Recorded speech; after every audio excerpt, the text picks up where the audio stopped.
Welcome to Dipito. The Dipito Let's Talk Crypto Show. I'm in the office. How you doing today, Simon? I'm good. I'm good. Helping to build America one sheet metal piece of ductwork at a time. How Very about you? nice. I'm doing fantastic. I am super excited to our special guest today. We're going to talk with Optimistic Prime, Miss Amanda Jones, with the Wandering Footprint, and we're going to talk to her about her journey and her projects that she's building on the XRP ledger. So very exciting. That's awesome. That's very awesome. I wanted to do a little housekeeping before we start. Number one, I want to thank everybody who's been sharing and subscribing to the Dipito channel. It really means a lot to us. We're growing. I was super excited. We had 140 followers on YouTube today, and so that made me really excited. Also, next week we have Greg Pruitt with ARC Institute, part of the cool. Financial Atum Riley Economic Family. Right. So we're looking forward to that.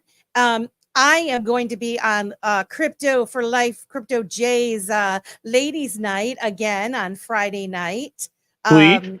With Optimistic Prime. So super excited about that. And the other thing, before we bring Amanda on, I was chatting with Brad Kimes on X today, and he gave you a little shout out, and he wanted to know who that nice man was that was hanging out with Alan. And so he said you were such a nice man, and I thought I'd just pass that along because. I appreciate that. And thank you, Brad Kimes, for doing a shout out, talking about the nice man. I'm pretty sure he was talking about the cameraman. He had a nice jacket on, some nice shorts. Like he looked prime. It was funny because he said, "Who's that man that you do the love shows with?" And I think he meant live. The love show. I was like, love show. You mean the show? I love it. That's right, ladies and gentlemen. You can lay your lady or your man down by the fire while you get on the XRP ledger. Watch the Dipito How-To Crypto Show, and you can create your own token, courtesy of Miss Jones. Coming up. I like it. Well, so I wanted to. I'm gonna introduce Amanda here. Yeah, please do. Let's bring her on to the show. I'm gonna say that Amanda NC Jones. She's a social media truther. She's always been searching for how to leave her mark on the world, and she believes the universe is conspiring her favor and is always looking for serendipity and connections to point that way. She wants to create something that inspires herself, her family, and the public to live consciously and authentically, free from guilt. So, she is somebody that has a lot. She's very inspirational. She's energetic, and she has a lot of great ideas. And so, I want everyone to join us in welcoming Optimistic Prime to the show. Hi, thanks so much for having me. You made me cry. That introduction was so nice. How are you, Miss Amanda Jones? I'm good. I'm excited to be here. I can't wait to have this conversation. You have no idea about this conversation. Like, did she tell you that this is a 2-hour show? Did she tell you that? Yeah. Okay. So did she also tell you that that's kind of not entirely accurate, that most often than not, these shows go like 3, almost 4 hours? Yeah, well, we actually have our crew calls typically on Wednesday nights, and they always go that long. So you know what I'm talking about. This is sort of our mock crew call, and hopefully all my crew members will show up in the chat. I have to say, cool. we have 11 folks watching now. Hello, thank you. Please share this out so that we can get more people in here. Want to say hello to Money Paradise. Hello, Money Paradise. Money P, what's good? The new Mindset's in here, and Susan Roblin, I think. Welcome, Susan. Well, She's part of my crew. Part of your crew. All right. That's fantastic. What was that, Simon? I said, welcome. Welcome to the shizzo on the dizzo, because you got to dip your tizzo on the Rillo. Tizzo. Whatever. That's why sheet metal workers should never rap. No, it was great. So great. Thank you. So I have to say, the past couple of days, ever since we asked you to be on the show on Dip a Toe, I've been doing my research on you, like I always do, and I came across, you have a couple of different channels, and of course I've seen your beautiful tokens that you've made. The graphics are just awesome. I can't wait to show the folks and talk about those. But what really got me was your background, who you are as a person. And so before we really start diving into the projects that you're building on the XRP ledger, I'm super intrigued at who you are as a person. And I kind of want to know, I heard that you live in a bus, that you took the jump to drive, to go and live in a bus and leave everything behind. You're raising your family, and it's just incredible. And I want to know what inspired you to do that. And then lastly, how did you find the crypto space, and how did you come to get I wanted on to ask that question. Oh, sorry. Go ahead. Okay. Here we go. Again, welcome to the show. I love your tag name. That's awesome, man. Your handle. That's really unique and dope. I like that. My question to you: what was it that universe showed you and led you to this cryptocurrency space and digital asset space? I mean, do you want me to start there? Start. That's always my question on the show. I try to get at people. It's okay. Like, what inspired you to get into this space? What situation were you in? What was your life like? Anything that was like, I was here, I heard about it, I heard about it, and finally I pulled the trigger and I've never looked back. So what's led you to that moment? Yeah, well, I mean, there's a backstory to it all that can take a little bit longer. I first heard about Bitcoin in probably 2013, 2014. Our friend had purchased some and cashed out and made a decent amount of money. But the cashed out way back when, in like 2016, 15 or 16. Right. At the time, I was like, how do I buy it? How do I do this? And he's a little bit of an eclectic fellow and never did tell me. And so during the GameStop thing, we were living on the bus. It was 2020. It was 2020. It was spring 2020 or 2021. Yeah, that was 2020. Yeah, 2020. It was 2020 because it was before the 2021 peak. I do remember that. Okay, yeah. So as soon as that started happening, because I had sort of come on TikTok trying to find my people, trying to find my voice and trying to find a pathway through the darkness, basically like talking out my shift. I have this sort of thing I do on TikTok, which is talking out my shift. And I used to do it as a blog in my 20s. That I didn't call it out, writing out my shift, shit. But I was going to say, I thought it was talking out my shit. It is, and then I evolved it because I tried to be. I'm trying to evolve as a person. So it used to be yeah, it used to be hashtag talking out my shit, and then I was like, okay, a holy shift. I started saying, trying to say shift instead of that, and so I started doing that. And obviously on TikTok, you get so much more information so much quicker if your algorithms picked up the truthers. And so obviously my algorithm definitely picked up the truthers. And so I started finding out about GameStop, and then so I started looking into like how much easier it had become to get on the ledger, and if there was any tutorials and things like that. And so I sort of found myself like, I'm in Canada, so everything's a little bit harder and everything's a little bit less, like, you guys don't have regulation there, but like we have like no regulation, but we have like more regulation, like almost like they do everything they can to make it so that you can't access it. Yeah. So Yeah. They won't tell you no. They'll just lock the door.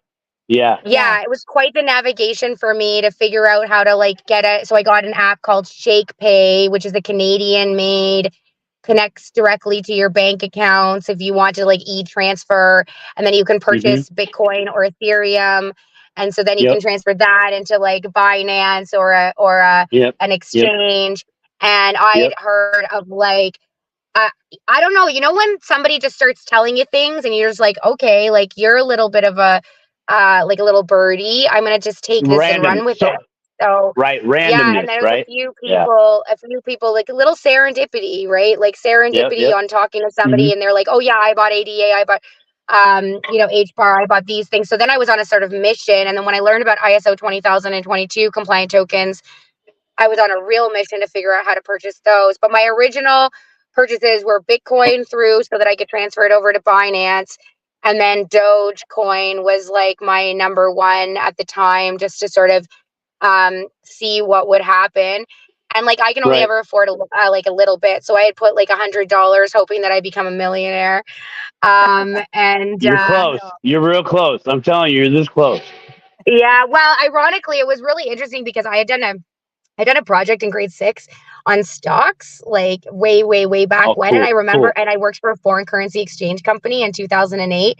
So I understood like that kind of like, you know, the margins and all that kind of stuff. And so I was sort of really excited about the opportunity to like play around with something that fluctuates like this, because getting into stocks is a lot harder. And, you know, there's always extra fees and there's always a minimum. And so it was really like exciting for me that there was an opportunity for like the layman person. Right. And little guy can get in there and do it. Yeah. Yeah, exactly. And so serendipity wise, the day that I had this tattoo on my shoulder, you can't really see it, but it's in a few of my pictures, was the day, like 2 days before Doge collapsed. So I had no money. I had planned this tattoo for like 2 months. I always think I'm going to get, my windfall is going to come next month. So I try to live in like anything is possible. Well, it keeps kicking me in my ass because it's like, okay, but no, you don't have the money, like, oh, but I always sort of like like, I'm just like riding this top wave of like, we never completely collapse, but it's never like abundant. And we're always like penny pinching. And so it would go like my $100 had gone to $1,000, like $800 or something. And so I just like figured out while I was at the tattoo parlor how to take that much out. And I only did half the tattoo. And so then I emptied it out, and I hadn't been following it at all because, it's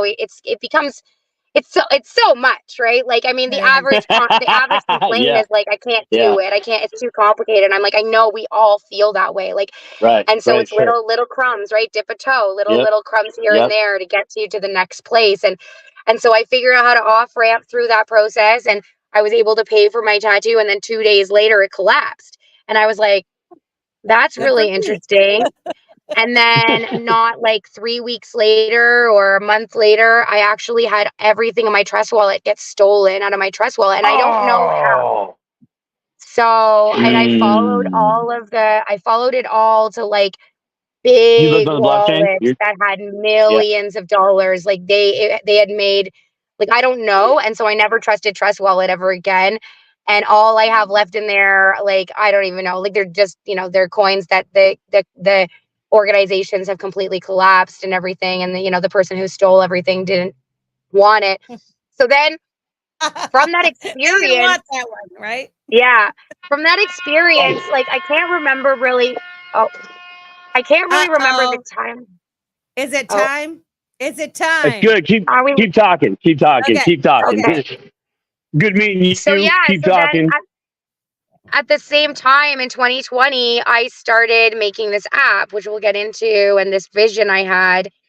And we were just talking about memberships, and if we could, like, I was having a conversation basically with myself and maybe my husband from time to time, but mostly myself, about whether or not it would be possible to create an ecosystem of people who had the same vision as me, and whether or not we could have an internal token. So I basically went on Fiverr and I looked up creating a token, and I found Stellar, this one person was making tokens for Stellar. And I can't remember if I had already decided that, because I think I had. And I can't right now, I can't remember exactly the steps that took me there. But essentially, as soon as I paid this lady and made my token, I was like against Ether, like Ethereum. I don't know what had happened to me, but like, because as soon as I found Stellar, and it was like 10 cents, 12 cents, it was fast, it was cheap, it was easy. I was like, why would anybody choose something that took forever and cost so much money? And so I was just hell bent on creating infrastructures in Stellar, and like I wanted to in XRP, but I had no idea how. And then there's a whole backstory on like, I actually got this token made, the Ohm coin, which has a crazy backstory on it, and the serendipity, more universal serendipity and stuff. And then the person who made it disappeared. Well, I'm gonna say. Well, what I want to do is, you have so many. You're so talented. First of all, I just want to give you kudos for, your designs are awesome. The courage that you've had to put yourself out there and learn this and do it. You decided to do it, and you're doing it, and you kind of navigated yourself towards the Stellar and the XRP ledger to create your projects, which is very important in and of itself. And so before we really get into talking about your coins, your tokens that you've created and your projects, I want our audience to know a little bit more about you. And so, like I said at the top of the show, I watched several of your early videos. I've gotten to know you from being on the shows with you, and you have quite a story that I think is very inspirational, and I would love for you to share that with our audience. Can you? So for those of you that don't know, Optimistic Prime, Miss Amanda Jones, lives with her family in a bus, and so I mean, you're like my kindred spirit. Like I've always wanted to do that. I think that sounds so awesome. I've had dreams of revamping my own van. I really love to go camping, and I talk about traveling across the world with it, in a bus, a travel van. You are doing it, and you're living it. And so I kind of want to know, like, how did you get to that place in your life? What inspired you to do that? Yeah, well, it's really a culmination of my entire existence. It's really, when you get, as you get older and you start looking back, things make sense. And that's basically what this whole thing is. So the bus is named Optimistic Prime, which is why I am Optimistic Prime. And, there is obviously a whole backstory on why the name. But yeah, it's like a culmination of everything I am. My biological father has lived on a boat off the coast of Vancouver Island since I was conceived. He's from Ireland, and him and my mom fell in love through the Dharma Center, Buddhism. And then he left to come out west. I'm from Ontario originally, Toronto. I was born in Toronto, Ontario, Canada. In 1982. So he actually came out here where I am living right now. And then he didn't contact my mom for 4 months. And she found out a month after he left that she was pregnant with me. So my whole life has lived in this paradigm of a single mom and my father living on a boat. And so there was always, I think, that's part of the destiny of like, I sort of joke like he lives on a boat and I live on a land yacht. And, we're in training, if you live on a boat, you can't, you don't have your outward, like, we're very spread out right now on the land we're on, with toys and bikes and things like that. And so that's, that comes very honestly. I met my father when I was 32 for the very first time in my life. Obviously, there's a huge backstory there on that journey. And I met him here. And so 17,000, my cousin offered to pay for the trip because I never have enough money for, things like that. And so we went on a 17,000 kilometer road trip down the east coast of the States, along the south, west along the south through Texas and New Orleans, and went to the Grand Canyon, and got to California, and then took Highway 1 basically straight north back into Canada, and then took the ferry across to Vancouver Island, and I met my father.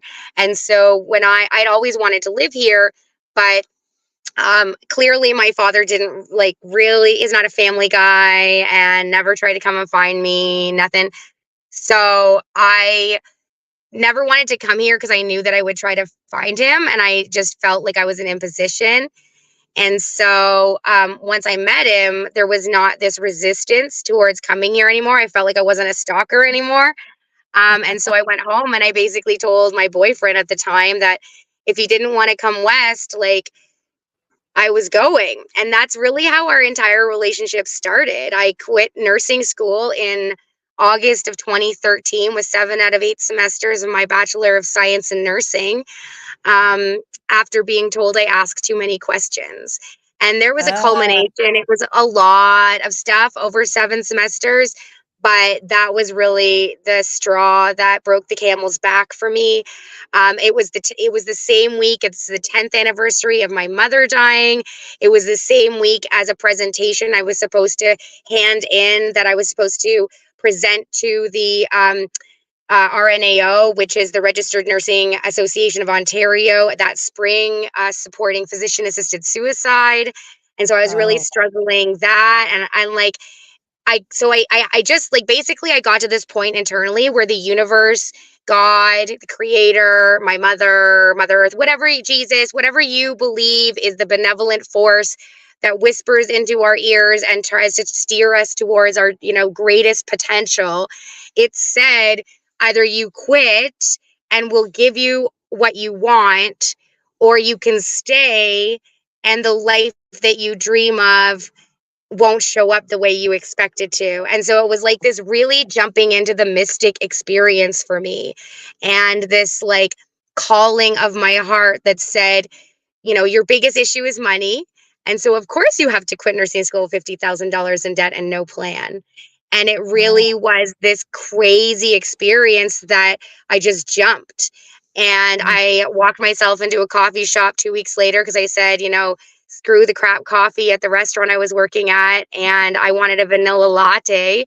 And James was the barista.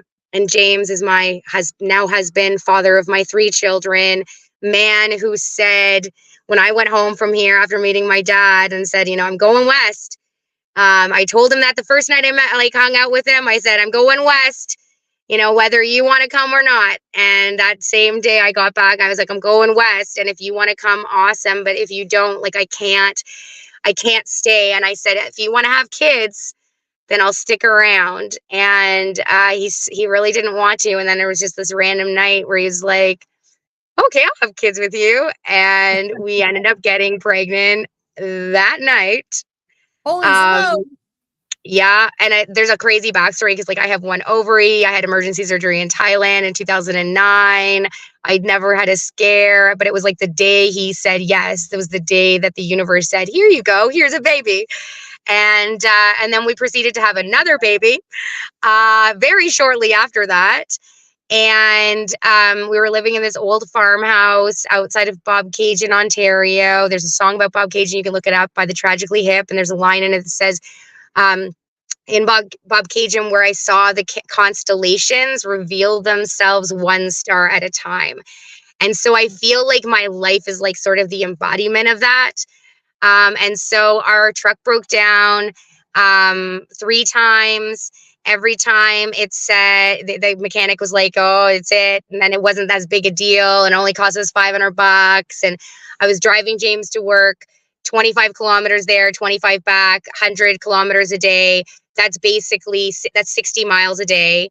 And so I did the math, and I think, I can't remember exactly, but it was 60 or 90 days of driving him I think it was 90 days of driving him to work would equal the same amount of time as driving across the country. Wow. And so I sort of, we started buying home lottery tickets. I don't know if you guys have those in the States. But instead of playing the lottery, we'd buy like one home lottery ticket every year. And you can only buy them if you're in the province. So we basically got to this point where we realized that we would pick up and go, like that nothing was keeping us where we were anymore. And we said, if we were millionaires, where would we live? Because you might as well live that life and hopefully the money comes.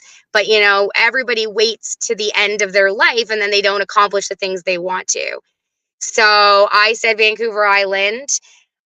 He sent me a post for an apartment. I said, don't you dare tease me. Like, I will make this shit happen.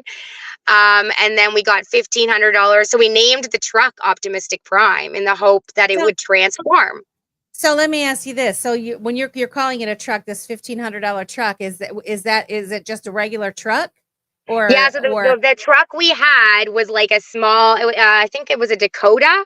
It was very small. We figured we wouldn't be able to take anything, but it was basically like if we could get ourselves from here to there, at least if we remain poor, our kids would be in an environment where they could be outside all year. Because like I have an aversion to the freezing cold.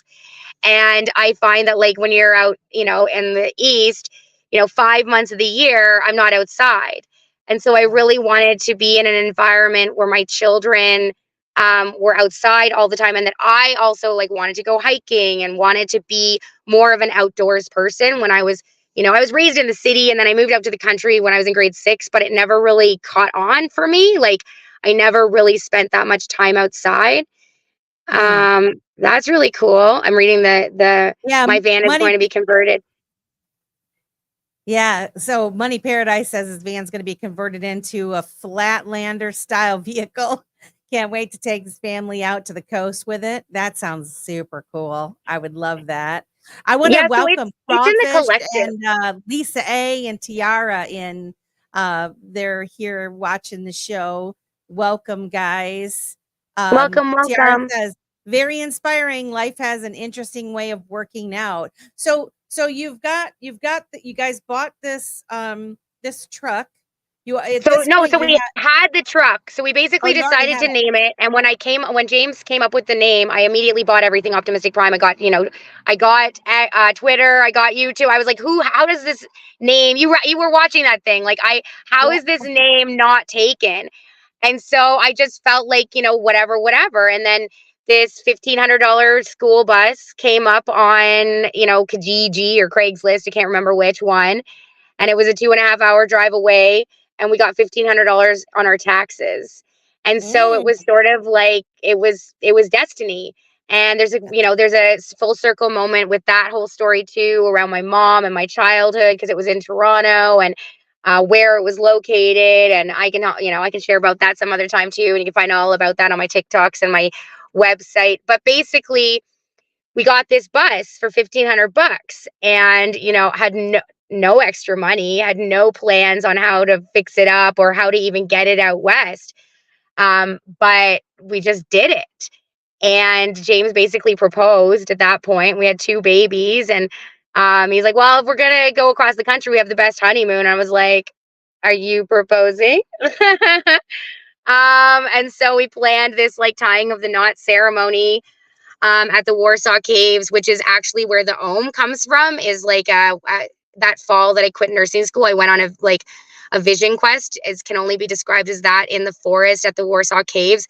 And this image came to me. And so fast forward, 3 or 4 years, here I am creating this bus and this name. And I realized that this Ohm is OMP. So it became the logo on the back of the bus. I can show you, I can walk over the bus if you want to. This logo, I'll do it. This logo on the back of the bus. And then, that's the Ohm. So this is it. And then we got married at the Warsaw Caves. And you can see, so this is the Ohm. And then it says just married 2018. And then we just sort of drove into the Mystic with the destination Vancouver Island. And basically we had sort of made a bargain with the universe that wherever the bus died, we'd stay. And the bus made it here. And we, I mean, there's a whole story about how we ended up exactly where we are, but it's really serendipitous. I'm 10 kilometers from my dad, which was never expected. We expected to be like 4 hours away where it's way cheaper. And then that winter, we ended up on the local First Nations land and paying the rightful owners of the land. Like our landlords are Indigenous and they come from here and their ancestors come from here. And so the only reason we are allowed to stay here is that we're here on this land, because we actually got kicked off of a local farm on one of the local islands. And there's a lot of regulations around tiny homes and staying. And so this is where all this vision comes from, is this inspiration to create a bridge between the homesteaders, the farmers, and the wanderers.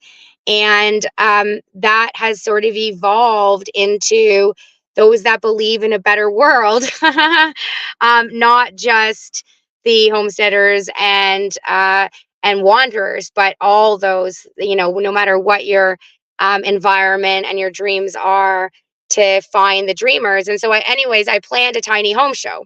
And so I was going to have my plan was to have a whole bunch of buses and vans and house trucks come to the local fairgrounds, have a vendor market, have local tradespeople there, have local ecotourism places. And I finally put my deposit on in like the first week of March 2020. And 10 days later, everything got shut down.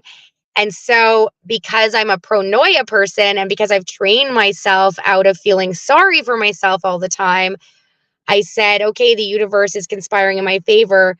Now what? And so my goal was, I was a breastfeeding mom. We got pregnant when we got here again. So I have 3 kids, and Jameson Moon was born that September 2019. And so I had a 5-month-old, and I was living on this bus with a 5-month-old and a 2-year-old and a 3-year-old, totally shut down from the world, and trying to process all this and trying to find a positive. And so I decided. I have to say this.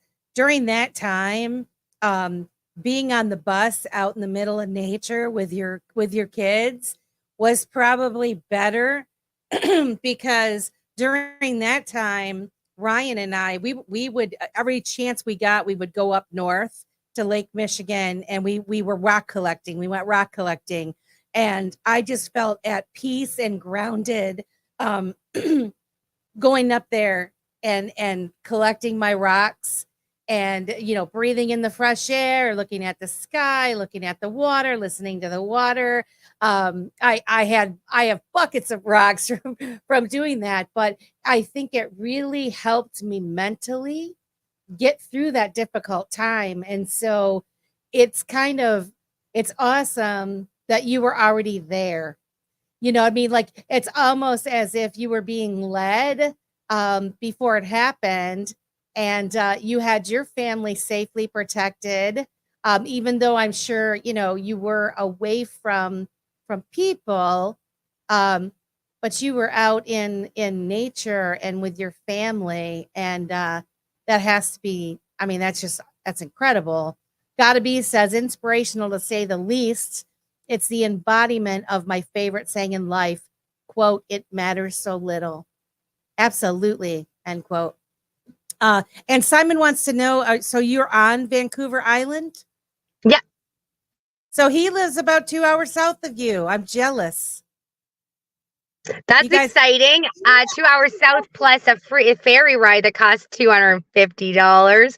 That's the one thing about living on an island, is like, it's so beautiful here, but damn, it's expensive to like get onto the mainland.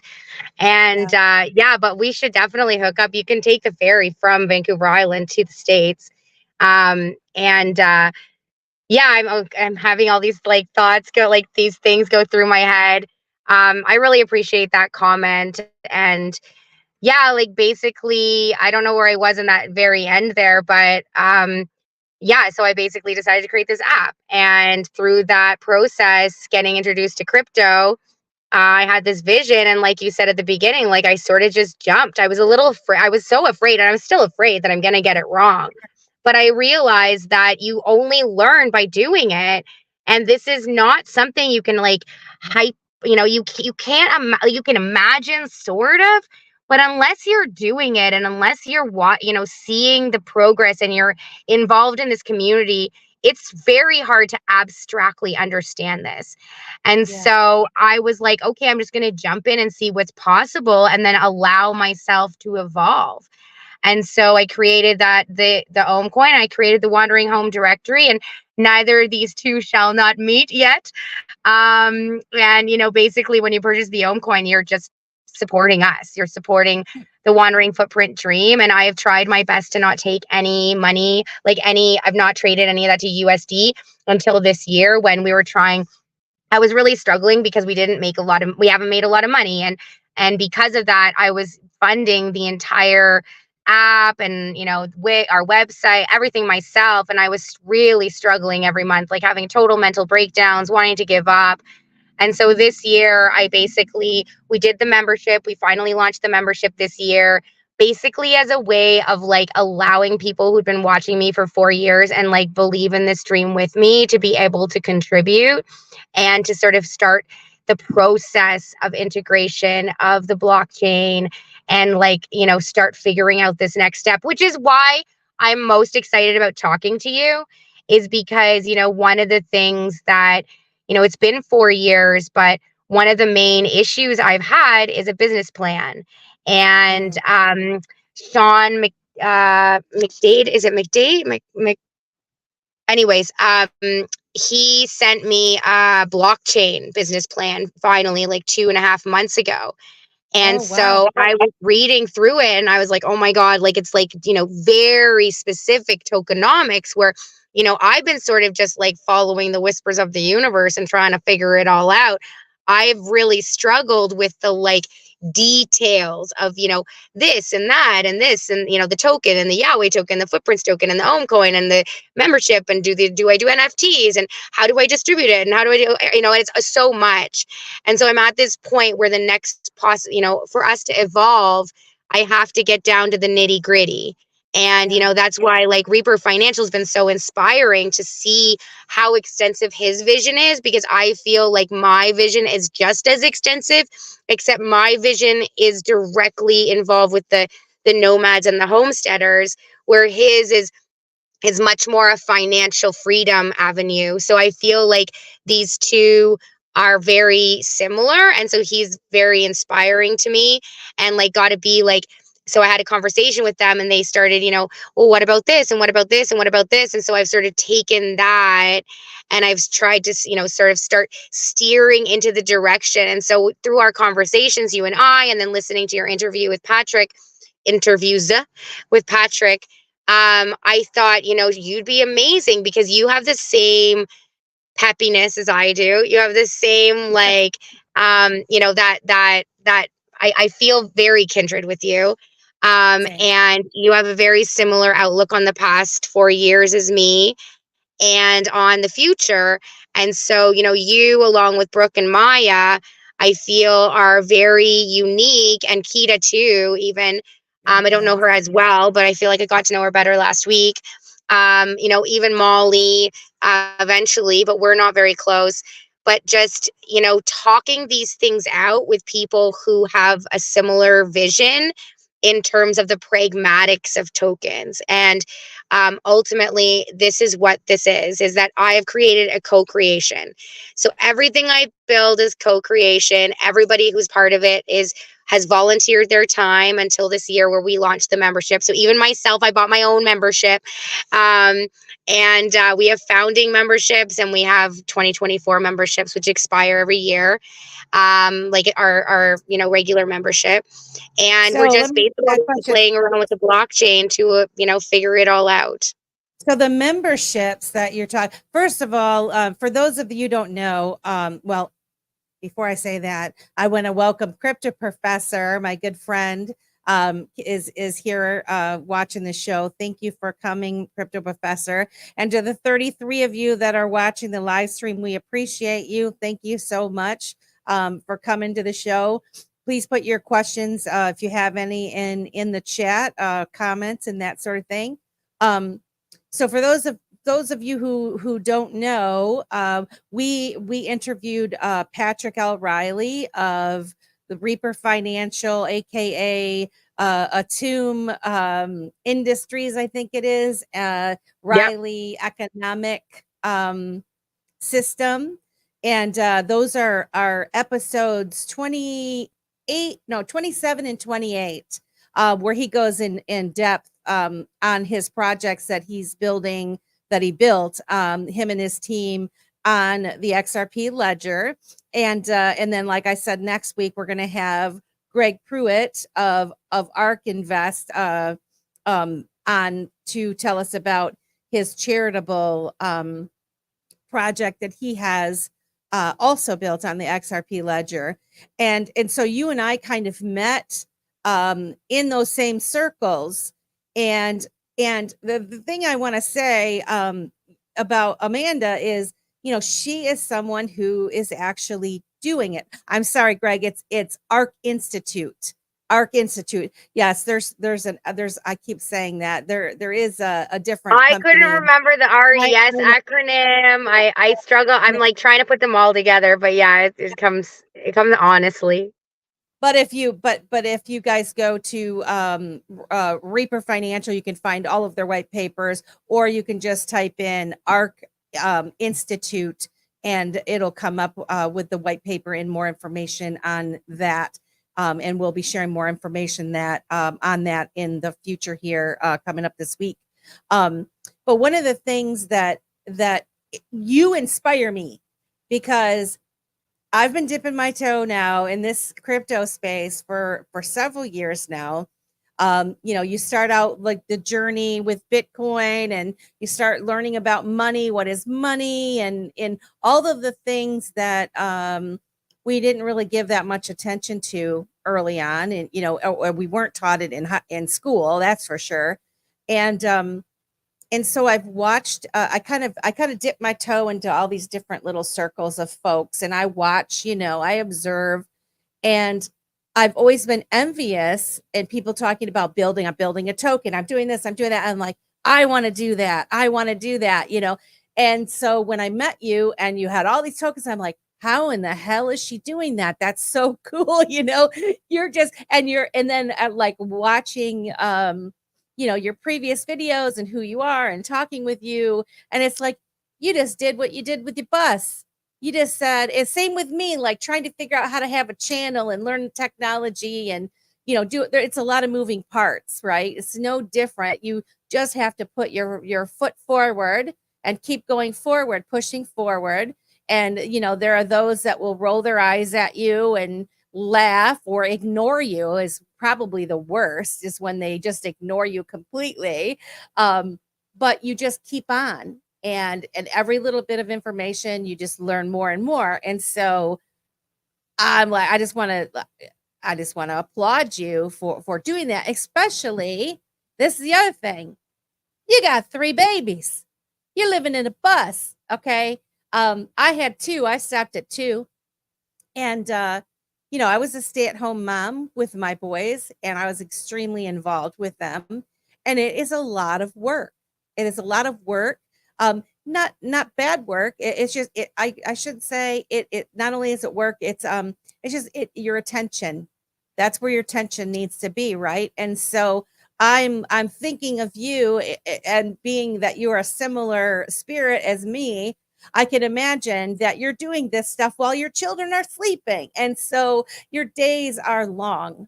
And I mean, I could just imagine how that is. But also, I want to give kudos, because your kids are watching you. They're watching you do this. They're watching your husband support you in doing this. You guys are participating together, and you're out in nature, and your kids are thriving and happy. And I mean, I think it's so amazing what you're doing. So I just really wanted to say that. And yeah, I like going. One other thing before we start talking about the tokens is that because you are such an inspirational person, you have done something that I've always said I wish that I had done myself, and I didn't. And so for those of you who are listening, I mean, I guess you can always start at any time. But even the younger set, you've been documenting your life. You've been journaling your life. You are writing your own story. And I think that's I couldn't have written it any better. Like that's what incredible. Like it's a movie, right? You're writing your own movie. That's a true story. And I hope so. I hope it becomes a movie one day. When you are when you are totally successful beyond your wildest dreams, which you will be, because that's what we're two or more have the same agreement. Okay. You already wrote it. You know what I'm saying? Like, you don't need to sell no rights to my movie because I already wrote it. You know what I mean? I already did it. So I think that's incredible. And I just want to say, if anybody is thinking about journaling, just go ahead and start now. I mean, I'm kind of doing the YouTube thing and, you know, getting on Twitter and, you know, all these things and kind of documenting, but I really wish that I had done what you did. You know, you started in your 20s, right? Documenting yourself and 24, I think. Like I've always been an open book, and it's been the thing that people have criticized me the most about in my life, I would say. But what I found is that, first of all, I believe that, like, I think I've been afraid of money my whole life because I believe that power corrupts, money corrupts. And so I think that, like, you know, there's a few reasons why I started. One, my mom died when I was 20. At the time, I took a course called the Landmark Forum. And, you know, there's a lot of controversy around it. But what it taught me was, first of all humans experience all emotions. Second of all, if you can become consciously aware of yourself and your reaction, then you have another choice. And third of all, you know, there's so much I learned, but spending time, you know, worrying and complaining. This was really my entire 20s. My journey in my 20s was to try to embrace who I was, because I had basically, so really personal and really backstory of me is that I wasn't vaccinated in 1982. So I have lived in this other world my entire life. And it's like one of those things you just never talk about. And if somebody brings it up, you try to avoid it. And it's just like, it is, and it isn't. And, you know, I got fully vaccinated to travel. And then obviously I did nursing school in my late 20s. And so I did it again. And, but so I've always been on this fringe side of things, and I have always sort of really struggled with who I am. But I never wanted to change because I sort of liked me, but I didn't understand why so many people didn't like me. And so I realized that through my observation in my early 20s, most 40-year-olds that I knew, like my aunts and uncles, I would hear the greatest stories of them in their 20s, and yet they were not those people, and they would pretend that they're not those people. And what I noticed is the older you get, the more adults pretended they weren't these people, and they were afraid of telling their stories, and they were embarrassed about things that shouldn't matter to them. And so I basically had this revelation in my early 20s that if I wanted to change the world, because I literally have like been on this path my whole life, I wanted to change the world. That's why I did international development. That's why I traveled. That's why I learned 3 languages. That's why I studied nursing. That's why I built the app. That's why I'm doing this, is because I wanted to be an inspiration. And I figured if I could change and I could create the life I want, then I believe people only change when they're inspired. And so by telling people to do things, they don't change. But if you're doing it and they see you doing it, then all of a sudden they then tell themselves like, well, if she's doing it, I can do it too. And so I basically had told myself if I was choosing the path I was, then I had to be willing to be honest about it. And so in my 20s, after my mom died, I'm an only child of a single mom, I got totally messed up. And, you know, she was like unconditional love, Jesus love, like Buddhist and Jesus. And that was my childhood. And she was like, you know, into alternative medicine, and she was a potter and an art therapist, and, or like an artist and a massage therapist and an aromatherapist. Like she was all the things. And so when she died, when I was 20, I just broke. I broke into 1,000 pieces. And so my 20s were really me trying to put those things back together.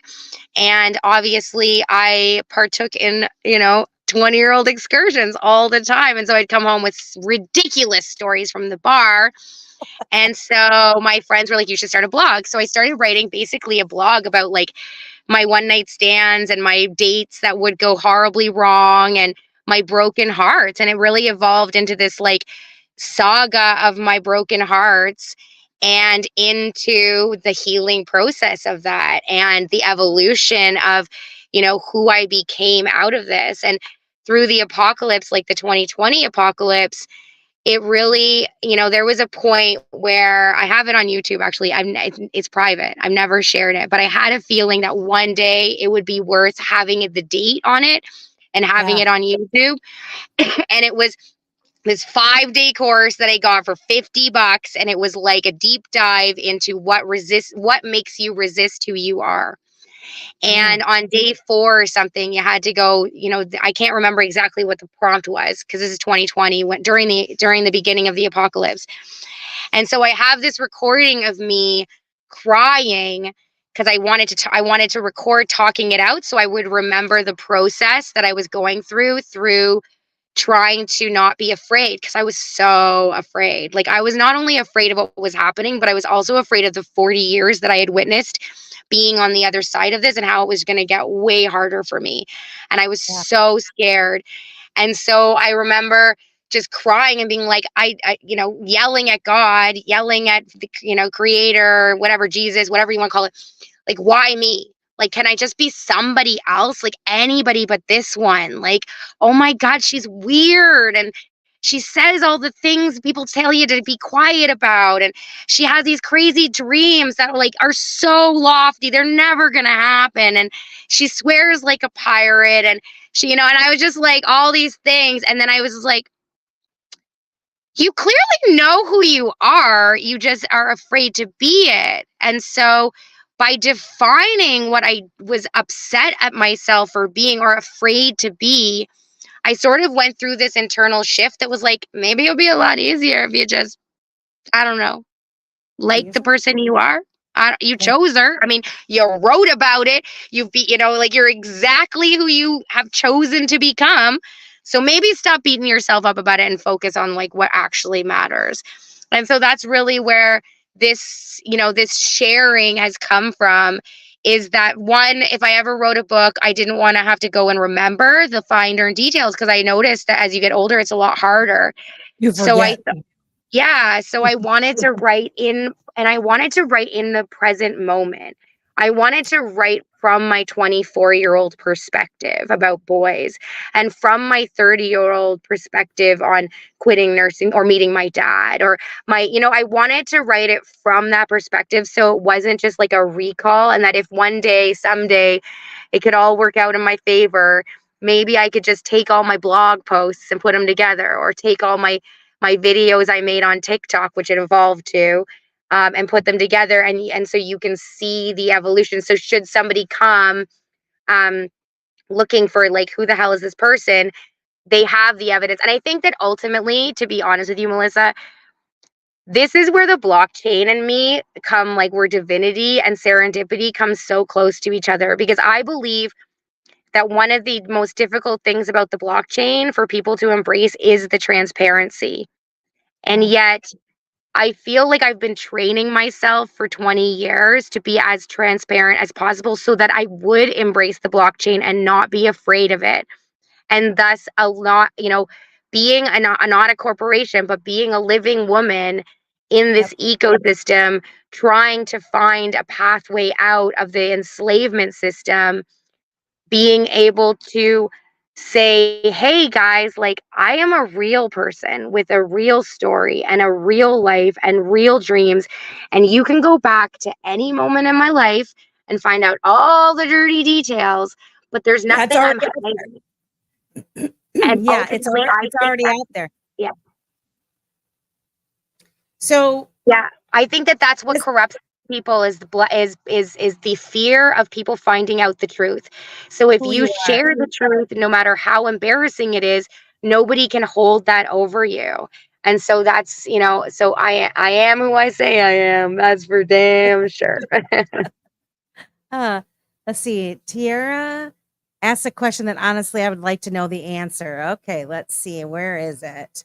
If I remember correctly, I think I read that your footprints token can only be earned and not bought. If so, how does one earn that token? Okay, so yeah, it's all very complicated. All right. So before we get to that part, thank you guys for being patient here. I just wanted a backstory so that you guys really understand who Optimistic Prime is, and also know that there are so many folks like Amanda, like myself, like Simon, like Gotta Be, Greg, and Tiara. All of us have been drawn together, I would say, to each other. We have very similar mindsets. We want to do good in the world, and we see we're very optimistic about our future, and we are seeing the opportunity to build something better. And so whether you're actually building something on the XRP ledger or any blockchain for that matter, trying to make a difference in the world, or you're someone like myself who's trying to spread the word and inspire people and maybe help guide them or get them with other folks that might be able to help them, just know that there's so many of us out there, the Bitcoin people alike. I mean, the same thing. This is not just an XRP thing. There's a lot of people in the crypto digital asset space in general that want good for humanity. And we are recognizing that this is the time that we can seize the moment and actually take back some control. There's a lot of fear fudders out there, like you were saying, about being worried about the blockchain and the transparency. And, there's the Whitney Webbs of the world that are completely poo-pooing. I don't know where she stands on it now, but there are folks out there that whether it's, Jesus, this is the mark of the beast, and, all of these things. And, money is the root of all evil, and people say things like that. The fact of the matter is that we can create the reality that we want. We can be the change that we want to see, right? We don't have to allow world be free, Melissa. World be free. That's my name, World Be Free. And the thing is that it's really ironic because the very things that they are cautioning us against, putting those little tidbits out there to deter folks from getting involved into the crypto space or the digital asset space, blockchain, whatever you want to call it. The very things that they scare you, the scare tactics, are already being done. We have already been controlled by proprietary products, willingly or unknowingly, through whatever the little agreements that we signed and whatnot. Our identities have been stolen time and time again. They know everything. You picture all this stuff. So the fact of the matter is, with blockchain and the folks that there's a lot of good people that are out there building for you to have your own sovereignty and your own keys, so to speak, to your identity. All of that information travels with you, and it goes across the board, whether it's medical records or your money or your pictures or whatever it may be. We have the opportunity right now, you and I and everybody that's watching this has the opportunity to give this space some of our attention, dip our toe in it, figure out where we want to learn a little bit. And you know, once you start learning, it's kind of addictive where you want to learn more, and you meet the people, and people are so welcoming and kind and helpful that it actually inspires you to actually do it and learn more. And this is our opportunity right now at where we're at in this moment in time. The entire financial system is being revamped. There is no doubt about it. This is people's opportunity to get in on the ground floor and actually start building those products. I mean, think about the people that when they built the web and, you know, the .com, starting up websites and web names and all of that.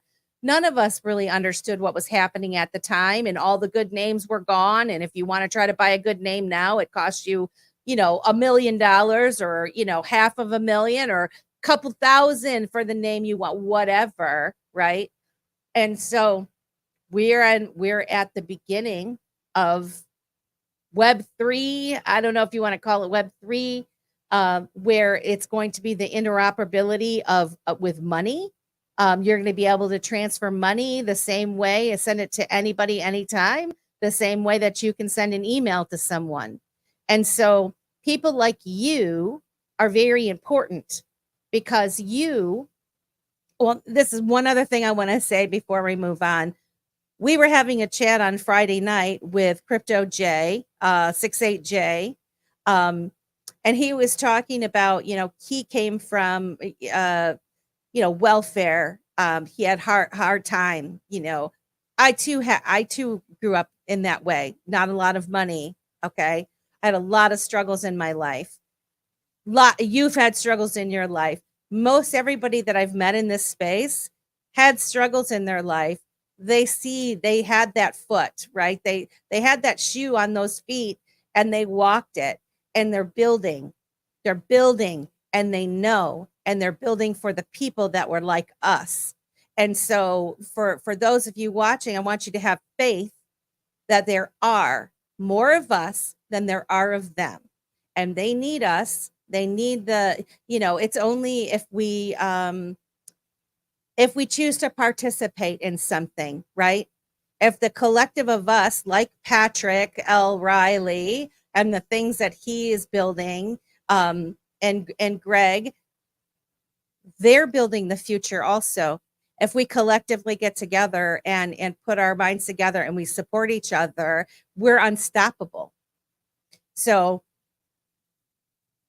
yeah. I mean, I love you so much, and I'm just so proud of you. And now I would like to get talking about the Wandering Footprint, because that's your main website, correct? Yes. For those that don't know. And I want to share that. Yeah, this tab is dead. And I wish that I could get it to be a little bit bigger. Actually, I'll make it bigger for a second so people can really see it. If you go to wanderingfootprint.org, she has several different projects. And the first one that I kind of wanted to talk about, and you started to touch on, was this wandering home directory. And yeah. Is that the one? Let's see if I can get it to this one. Project One Repository for New Earth. Is that the one? Okay. Yeah, like it's meant to be like the yellow pages for, yeah, you know, the future we want kind of thing.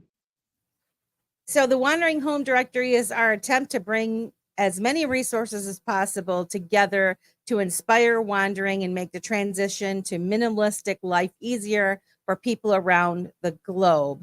It's a free platform that you've provided. Is that true? Yeah. So what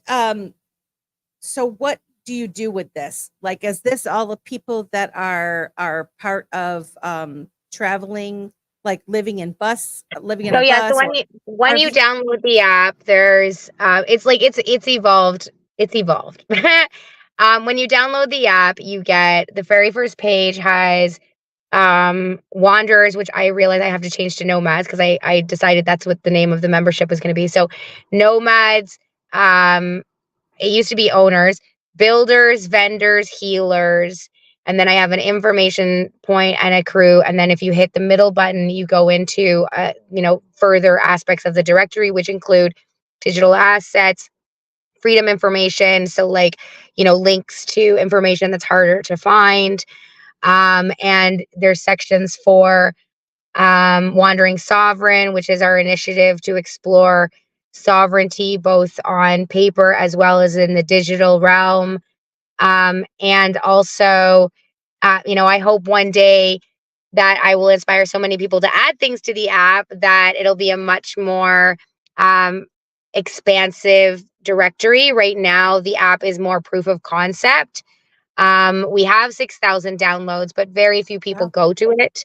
And very few people, add listings, which is how how I adapted to the design is by allowing anybody to add listings. And so part of it is the hope that the Wandering Home Directory will eventually allow for passive income through affiliate links. So basically, whoever you've brought on, or if you've there you can add any affiliate links you have as listings. So it's like first past the post. So everybody's so many of the bigger creators are always like, use my code for this or sponsor me here or whatever. You click this link and you can put those in. And so basically in 2020, I started just trying to find affiliate links and thought that that's how I'd make my big bucks, is I would sell useful products to people. One of my main ones is the Portawell, which can I think it's ridiculous. This thing can filter 50 gallons in an hour or something, even more than that. It's way more than that, because I can do a big water bottle, which is 10 gallons, or how much is that for? I don't know. Anyways, in 5 minutes. So it runs off you can plug it into a regular plug, or you can plug it into a battery pack that's attached to solar.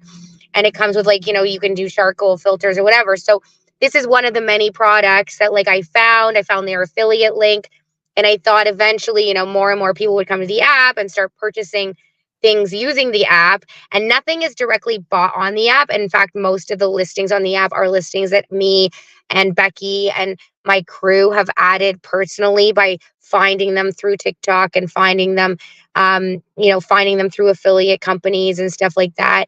And so eventually I would like to provide that service and also have an internal marketplace where, whoever you listed now, you get dibs on in the future when we have to reach out to them personally and have them okay being directly on the app. And so that there's an affiliation, which means you get a percentage.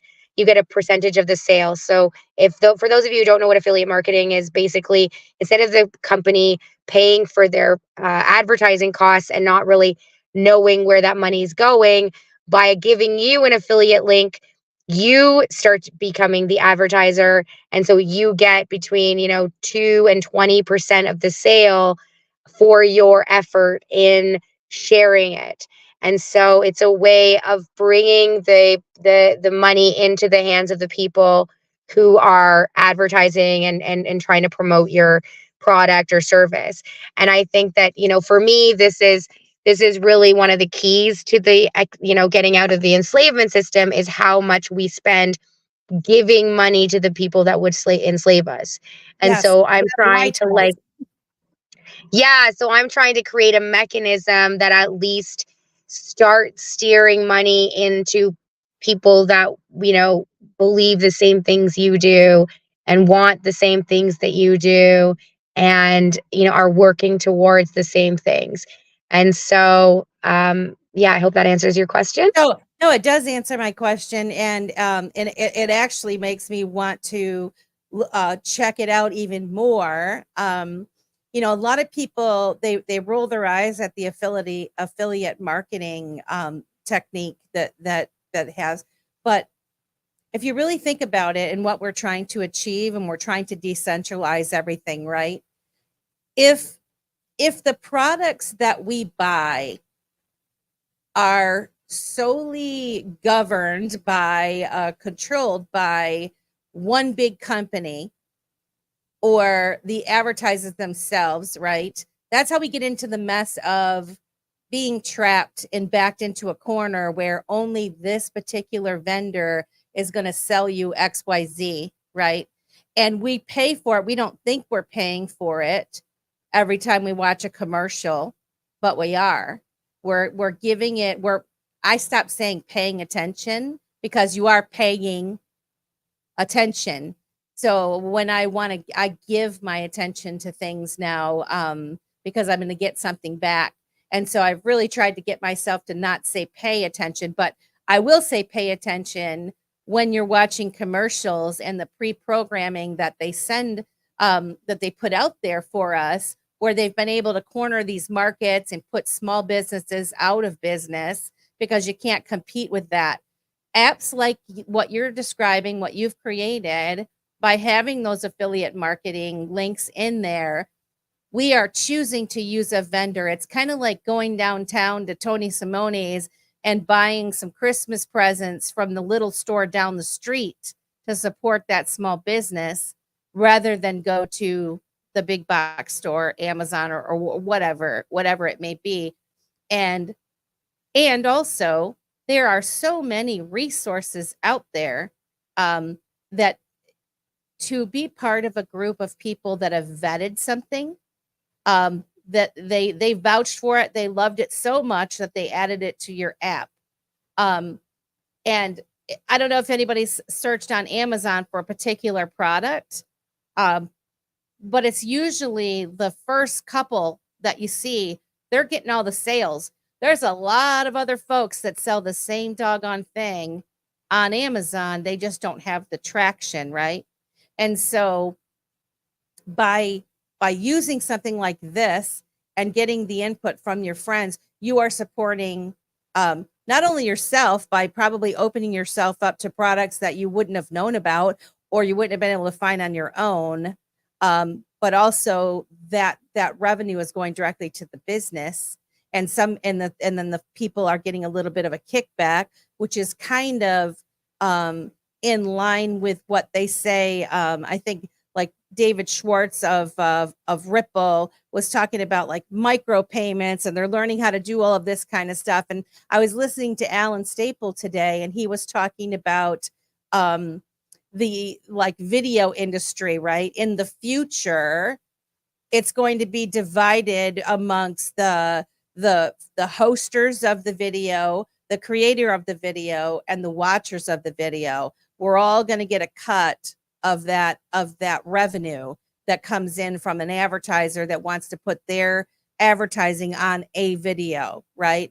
And it's kind of diversifying it out and making it easy. And so we are going into that world, whether people want to recognize it or not. And so again, kudos to you for you are seeing that in the future, and you're building it, and it will come, and people, it just is a matter of gaining traction. So I think it's wonderful. If anybody, like I said, if you go to wanderingfootprint.org, you can find that first project, the Wandering Home Directory.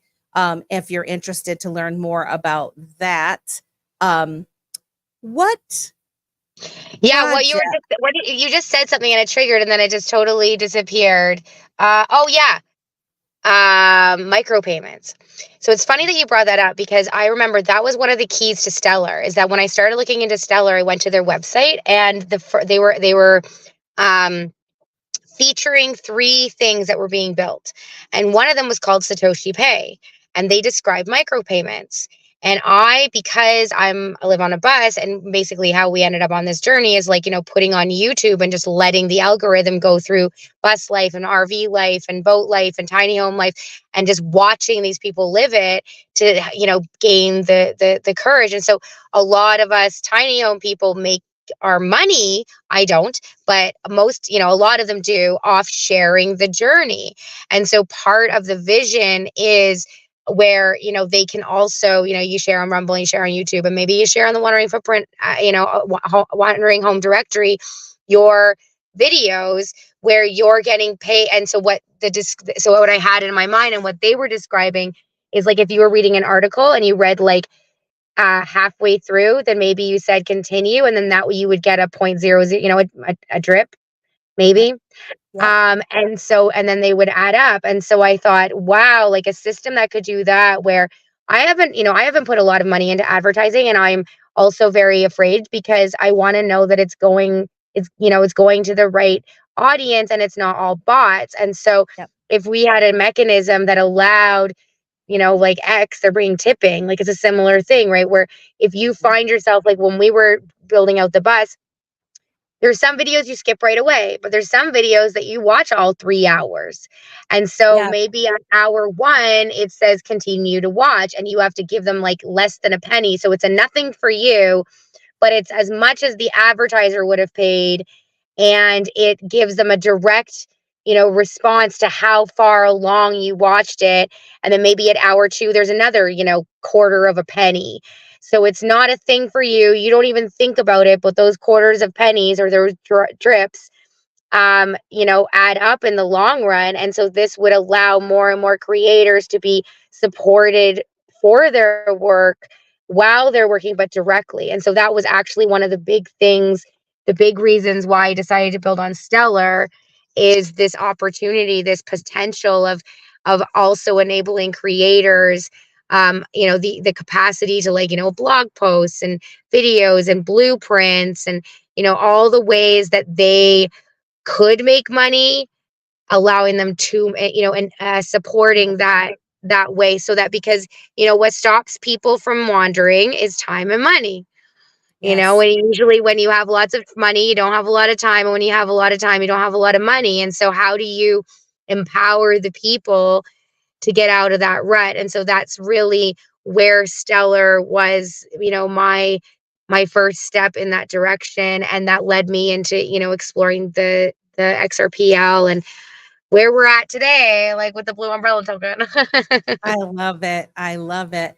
Yeah, I know that I think Odyssey was trying to do that, or they are. I see something going on in the background on Rumble. I'm not exactly sure how it works, but I'm seeing little calculations. They say I'm monetized, but we're not. I mean, we are monetized supposedly.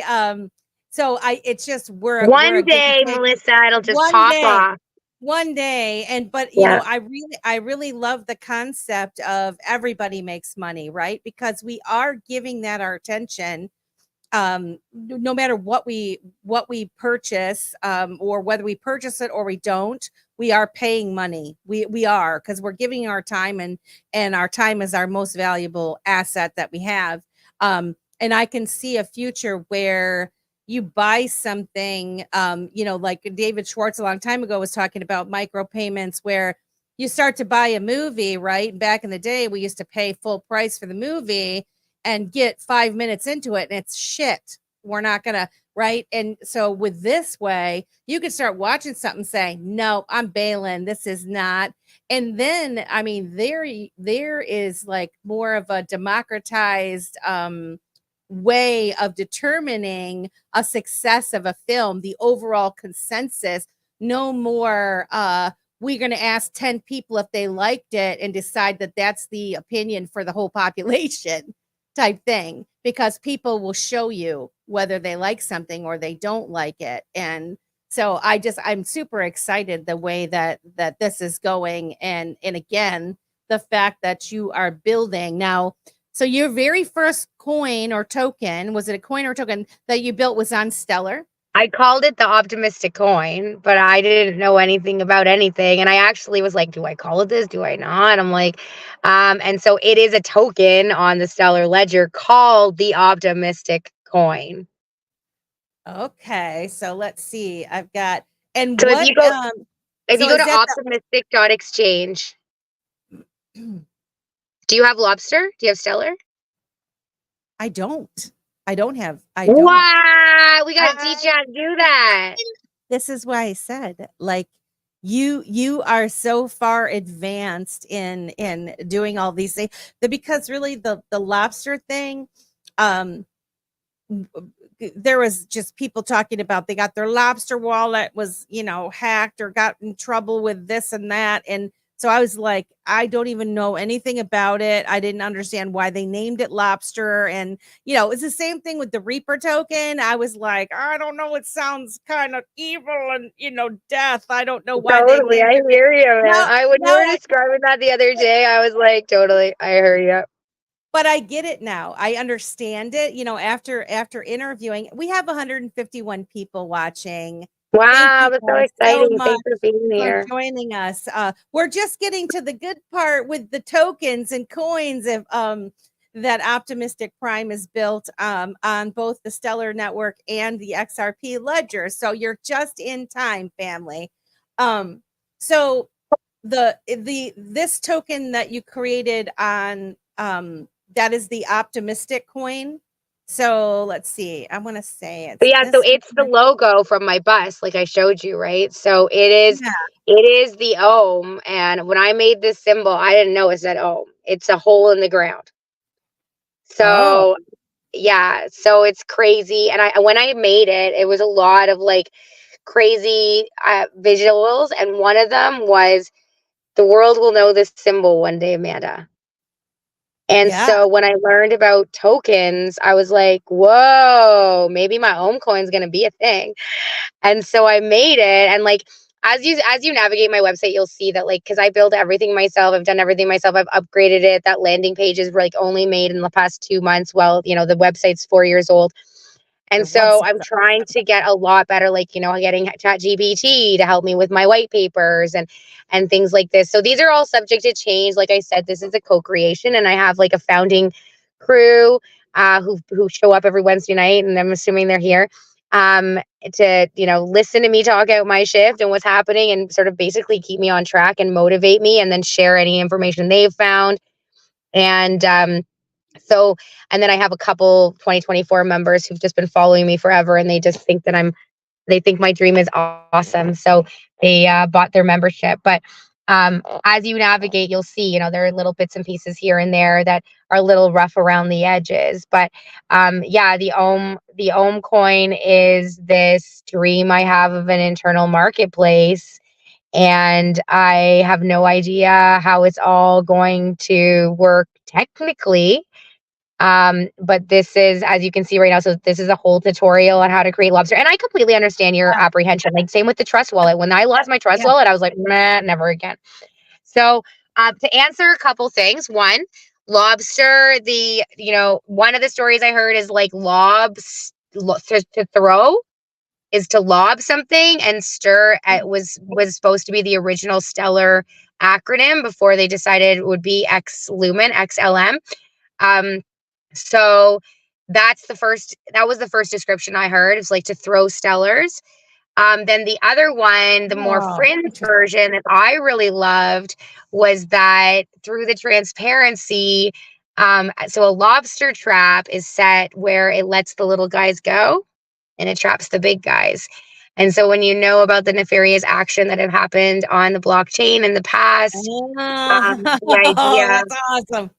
Of letting the little guys go and catching those that would do nefarious and evil things with their assets will be seen will be there for the world to see. And so I sort of hold on to that. And so it's very confusing, just like everything, guys. So Stellar is the ledger.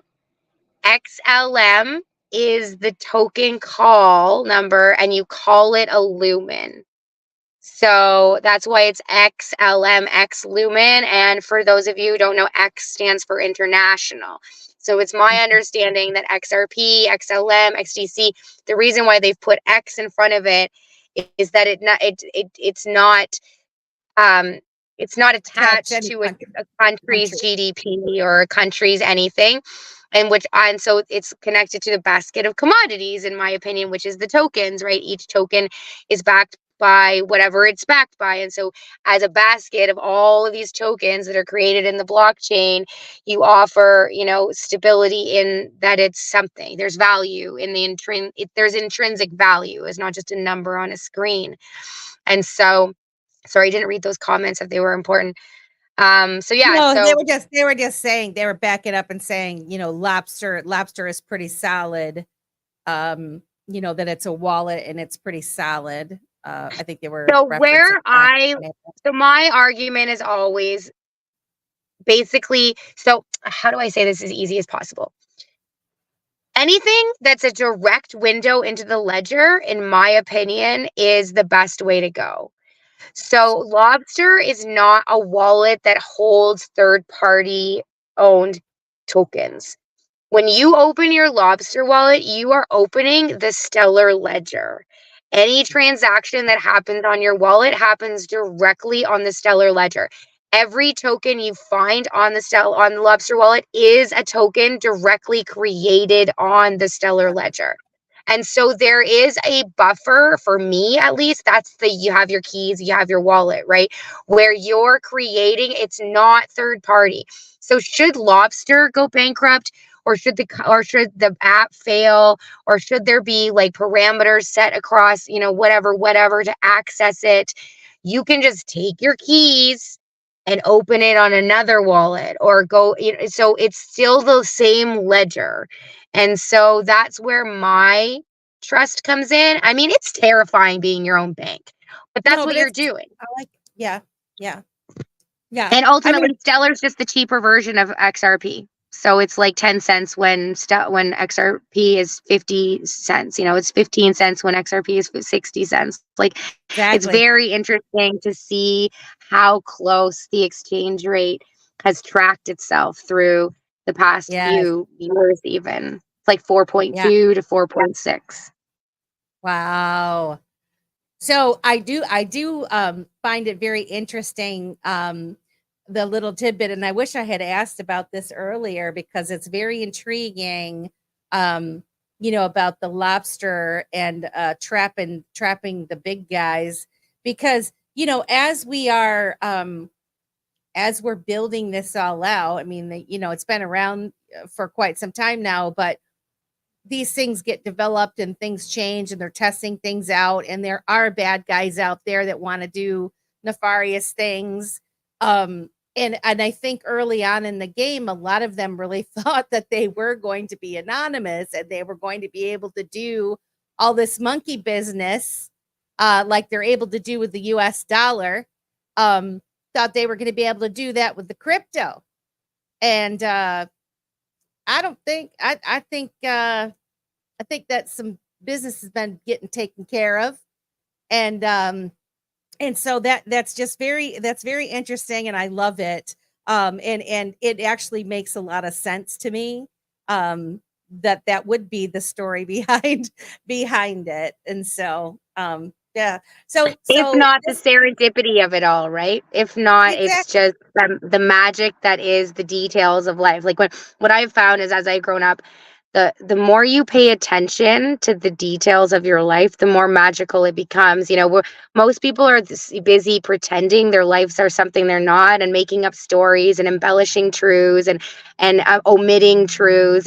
But when you actually pay attention to like all the nitty gritty and all the hard things to look at, and all the silly things to look at, you'll notice that there's a lot more magic and there's a lot more steering your course, you know. And I think that that's really what this whole journey for all of us is, you know, refinding the magic. You know, it's not, there's nothing wrong with the people of this planet. Well, there's something wrong with a lot of people, but you know, there's not, the vast majority of us are good people that just want to be left alone and want to live a good life and believe in the good in the world.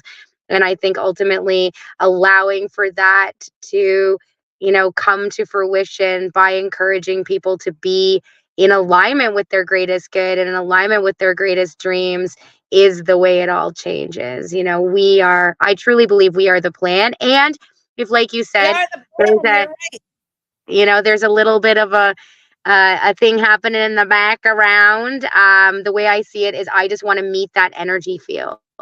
Same. I want to, you know, I want to have the straightest arrow.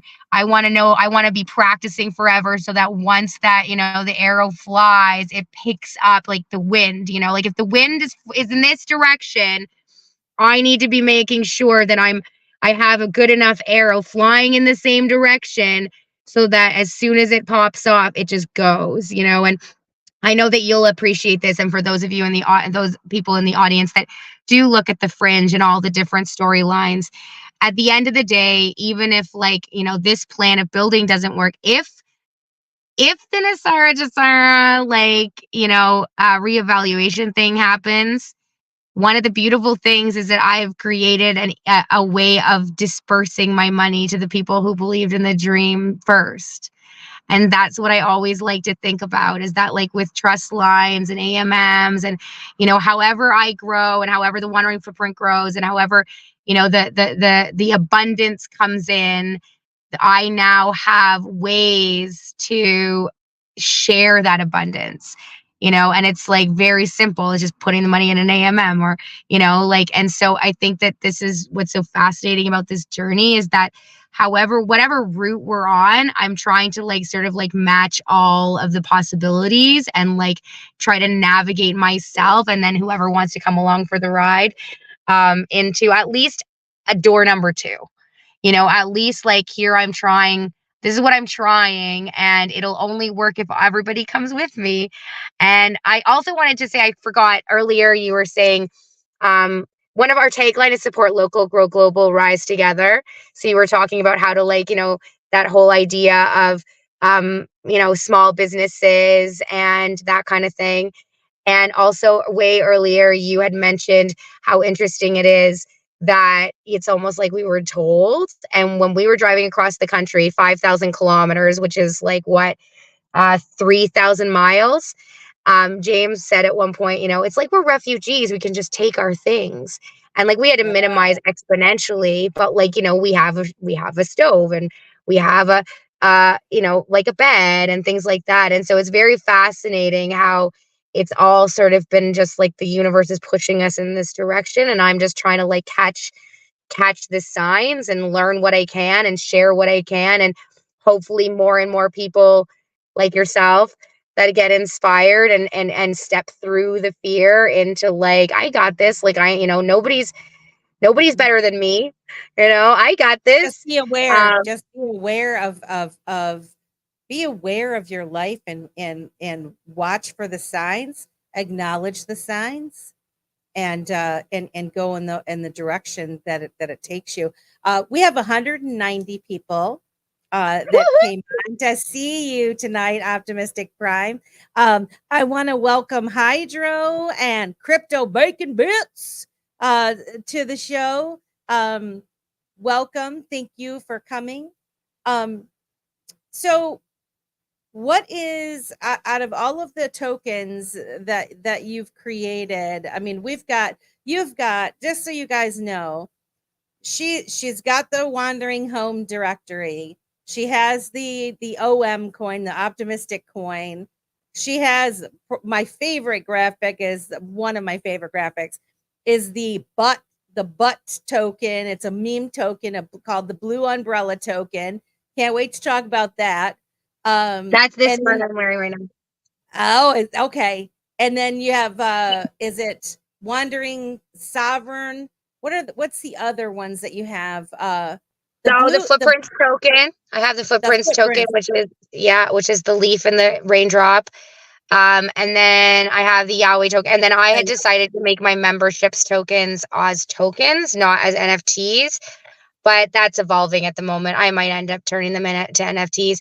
But yeah, and then we have the Yahweh token, which is what I've been trying to figure out more of the tokenomics between that one and I've been trying to figure out I have an overview of all of them in my mind, but in the like day-to-day, you know, how I would get a coder to code an app to make it all happen. And where I will break, you know, 10% goes to this and 10% goes to like that stuff. I'm not totally finalized on, but I have a good perspective. But I've been struggling. First of all, I don't like selling myself.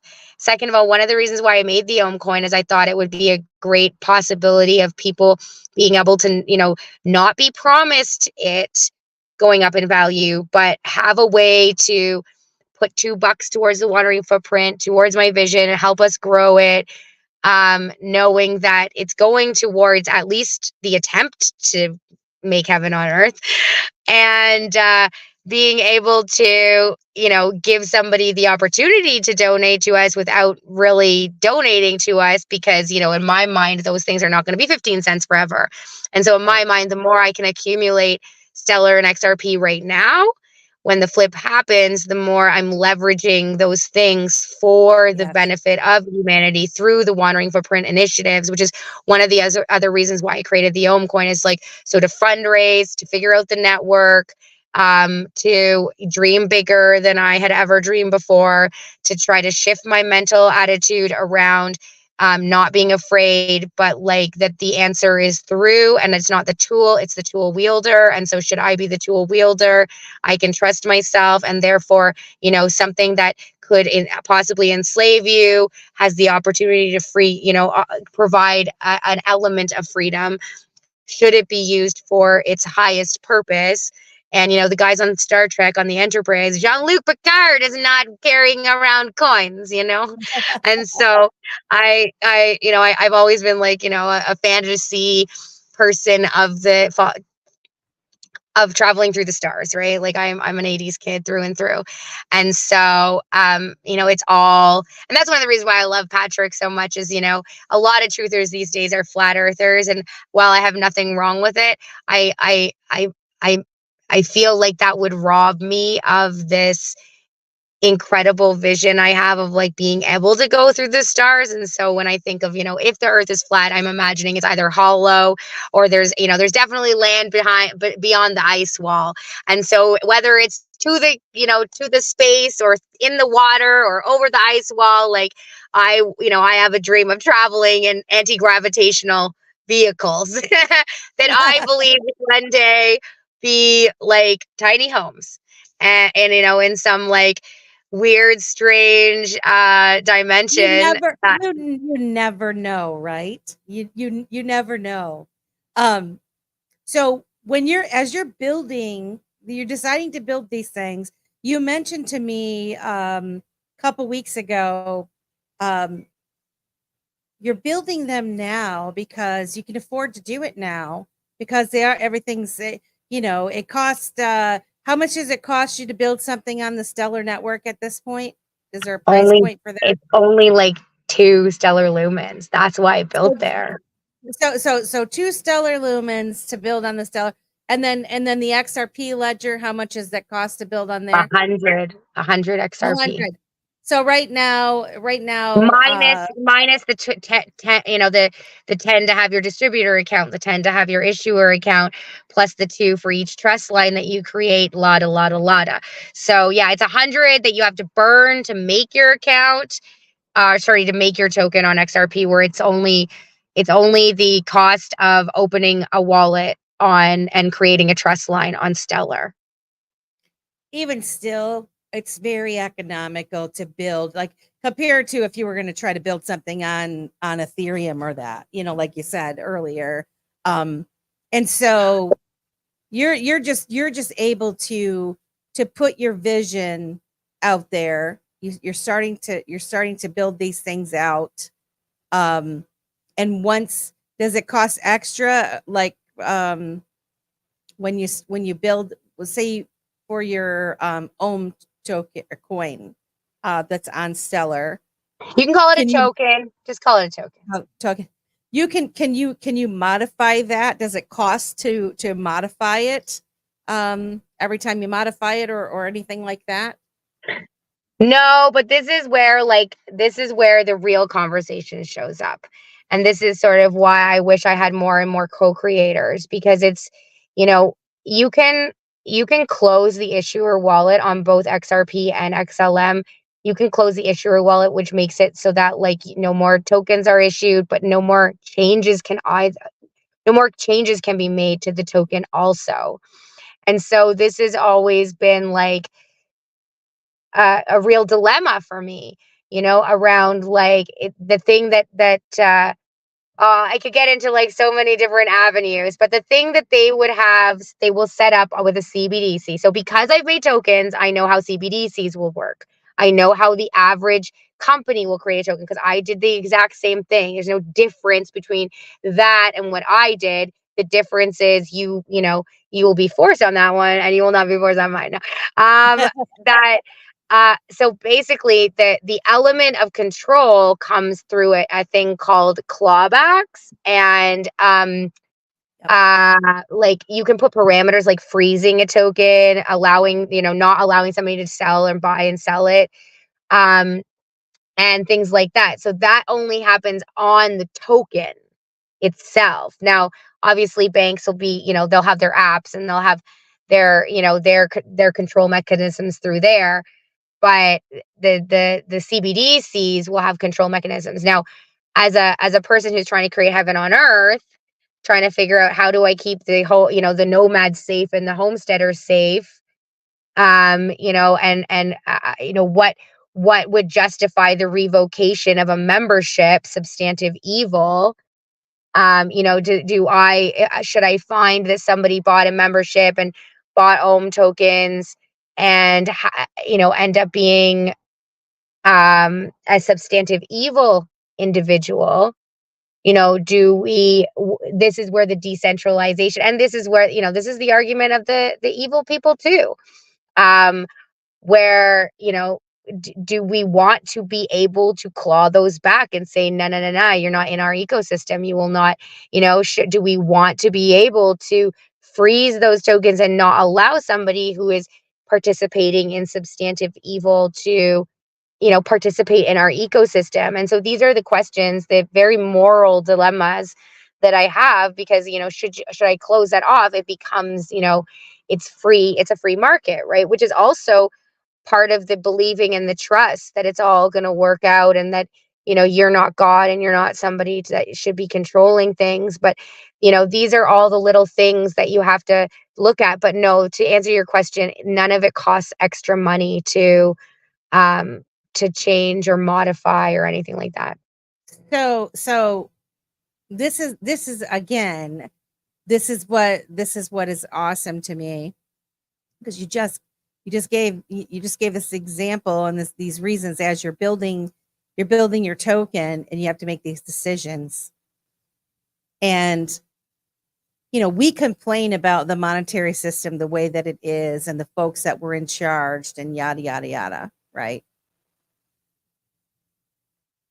Someone made those decisions the existing way. Anytime there's a question about something, or there's a challenge, a decision has to be made, or a lot of times it just keeps getting kicked on down the road. When I we're not going to get into politics, but for example, the whole politics of things, and you've got the left and the right, and the bickering, and the da da da da da blah blah blah, but nobody does a damn thing. They kick the can down the road for 4 more years. The next guy or gal comes in, same thing over and over again. Nobody does anything. Why? Because you're making a decision that's going to affect millions of people. And so, when we're talking about revamping this monetary system, we know that the current monetary system's ending. We're at beyond the time frame for it to be done. And we're participating in building the future. And you see these folks out there. I listened to an interview with Brad Garlinghouse the other day. I think it was this morning or yesterday. But I was happy to hear him talk, because he really kind of was talking more in a humanity way, and the way that he treats people, and the decisions that have to be made, and all these kind of things. He checked off the box in my mind. Good person, right? David Schwartz, good person. Even Michael Saylor, when he's talking about the things that he's got, he's a good person. There are a lot of people in this space. Patrick, Greg, all of the whole lot of the Reaper Financial, all of the folks that we've met, these are all really good people. And so we're giving this our attention. Decisions are having to be made. People vote on things, and it's a great responsibility, right?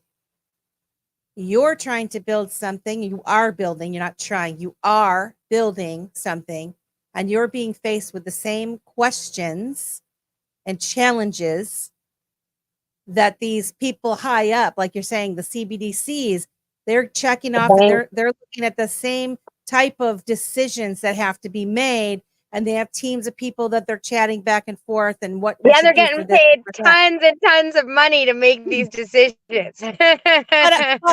but you are educating yourself on a whole nother level, and this is where, and you didn't go to school for coding. You're not this hardcore coder kind of person. You are just someone that has a lot of drive, a lot of intelligent, common sense, critical thinking, all of those things that you need. But it's very inspirational because you could do it. We could do this, right? And so for those of you that are out there where you're like, I don't even know if I can, buy crypto or let alone build a token, right? If you put your mind to something, you can do it. You can. And there's a network of supportive people out there. And I guess what I'm trying to say is that you are educating yourself on such a deeper level than you ever would, and gaining a better understanding of what's actually happening. And again, my hat's off to you. I think that's just incredible.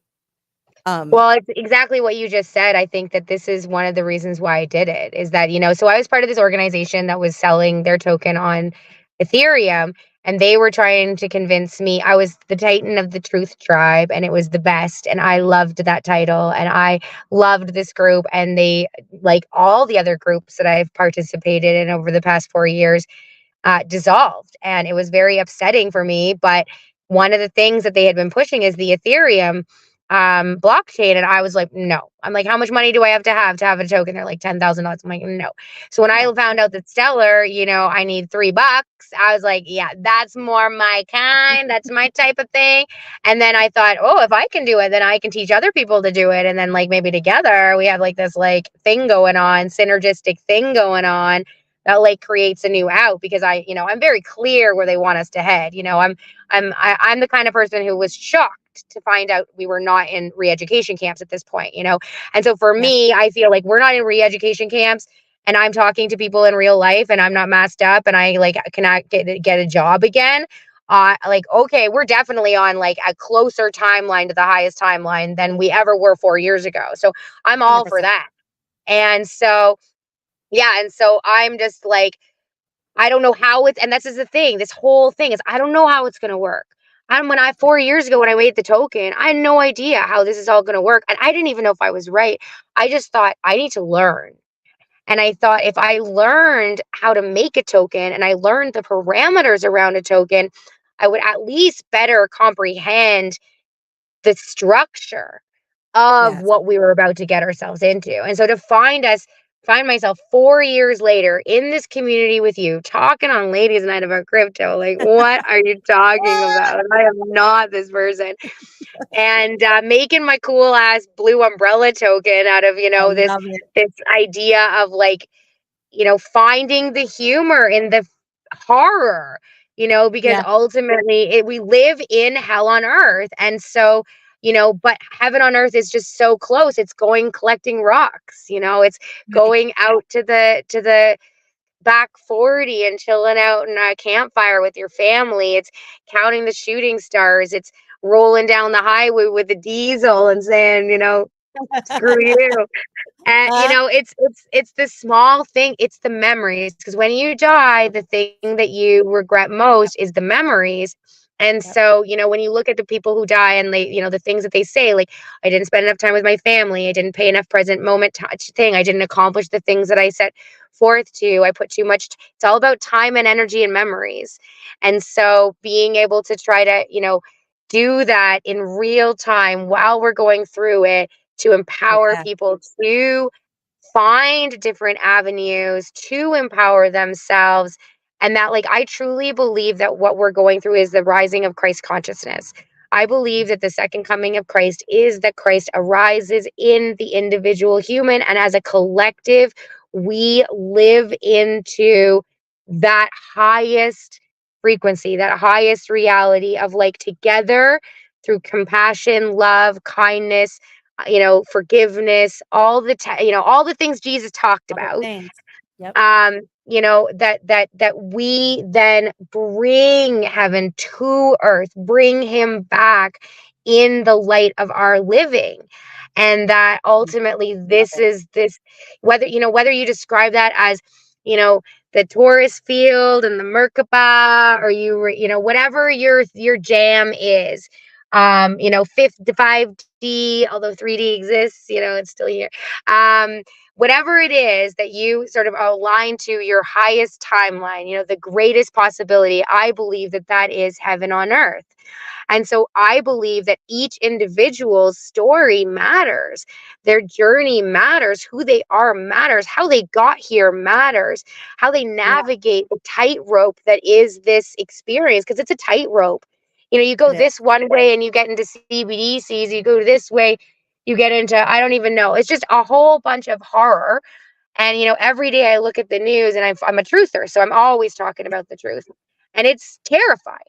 And, if there's this little seed over here, it's like, oh, this, very, very high timeline might exist. And I was like, oh, if I can make that timeline come about, how can I do that? And this is sort of my effort to try to jump in without knowing, try to learn, and try to share the journey the whole way through, so that at any point, anybody who has like, oh, just like that, that thought that pops into your mind, like, oh, it would be really cool if I had this thing, like the blue umbrella token is that thought. It was like, it would be really cool if I had a meme coin on the XRPL that wasn't so stressful, because I have the XOM token, which is the evolution of the Ohm coin, right? And so XRP, XLM, XOM.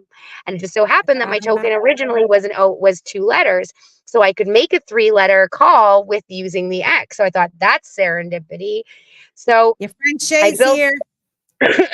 Yay! She's part of my founders. Same with Susan. She's part of my founders. So, creating the XOM token, I think for me is like now, expanding on the XRPL rather than Stellar, is expanding my vision to having more of like a worldwide bank, or having, real estate tokenized through that. Like, I don't even know, but it's a much bigger, I feel that like XRP was designed for the bankers and the big make it corporations, and XLM was designed for the day-to-day transactions for the people. And XDC is more like trades and goods, right? Moving things. Yep, and so for me, it just makes sense that now that I have friends in that, like, so I have blue. Thanks so much. Wow. So one of our founders is Phoenix Unchained, and Chad, and he's actually built a token called the Blue Collar Dollar. And he's an, old school trucker, and he knows, and I'm just like, what? And so he started telling me about how he did it, and I had made on Stellar and he made on XRP, and he was telling me how it's not that complicated, and just like, it's so intimidating, right? When you're going in, it's intimidating, and you can barely find any information, and you're like, what does this mean? And how do I do this? And what code? And what do I do? And how does that person have that? It's just like 1,001 questions. But when you have one person who's done it and they're there with you, it's not so intimidating. And so he had created the Blue Collar Dollar on XRP, and I'd made the Ohm coin on Stellar.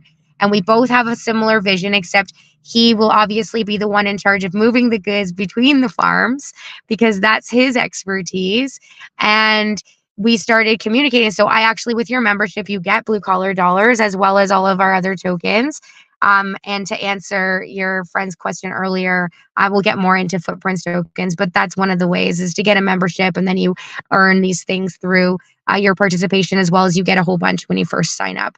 As a way to, my attempt is to empower people by providing them enough to get their wallets and their trust lines, so they don't have to worry about the onboarding stuff. And then also yeah, so I decided to do it XOM with the hope of making it international. And I was like, well, maybe I'll have to put the ohm to bed. I don't know.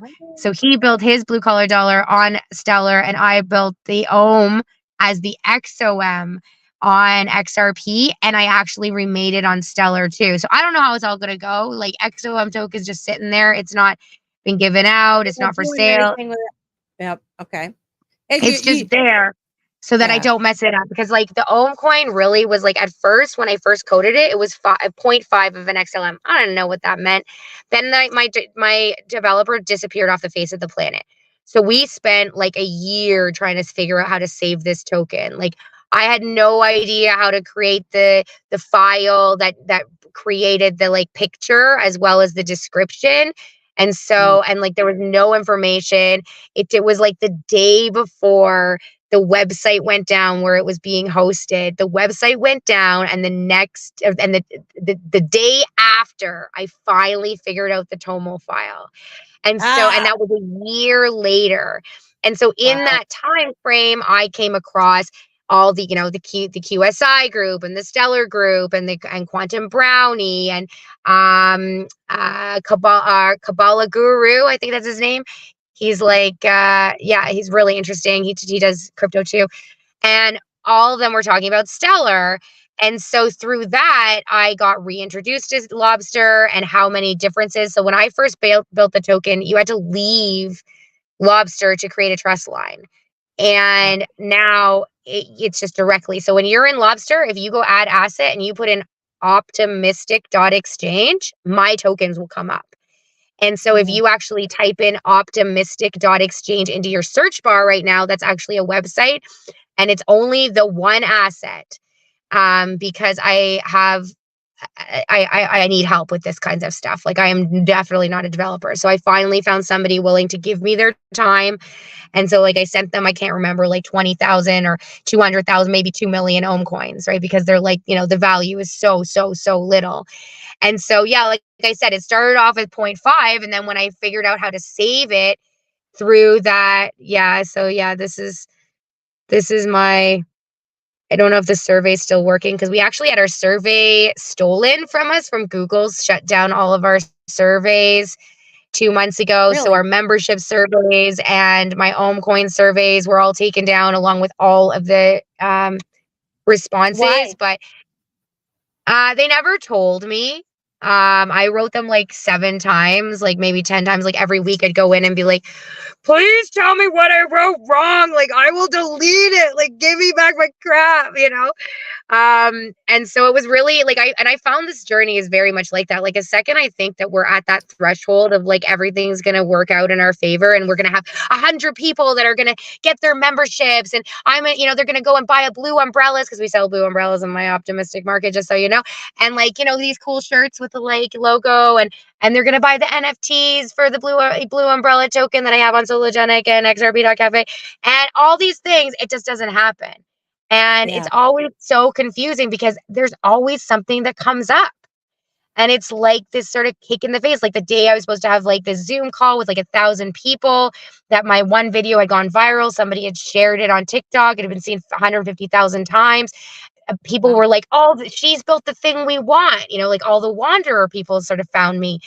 That day, the next day, it was all planned. I had like 700 messages of people who were interested in participating in the Zoom call, and my entire account went down, and they deleted my TikTok. And that happened twice in the first 2 years.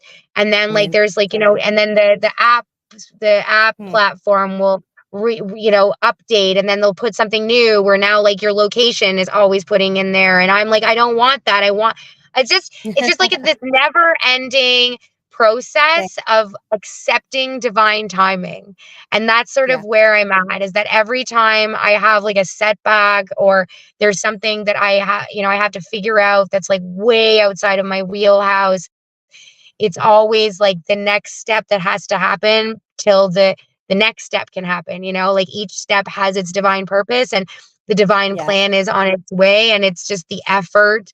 And it's like, really right now, it's the collecting the people, and it's the learning and being able to share. And that's why I was so excited about being able to come on here with you, because I know you've been thinking about it, and I know you've sort of been imagining these different things, but like so many of the questions you have, they can't be answered until you do it, you know. And ultimately, this is the key, is that I hope that you know, eventually, as I sort of focus my project a little bit more, and we're gonna rebuild the app on a drag and drop program that's a little bit more versatile. So that's sort of, I was working on that last night, like, just like, can we do this? Is it worth the effort? You know, because I thought we were going to be millionaires and I could just hire somebody to do it all for me. I you know, I will tell you this. I will tell you this. What you just described is divine intervention, because I always say, and this is what I say about, you know, what's being built now with our whole economic system, our whole monetary system being revamped.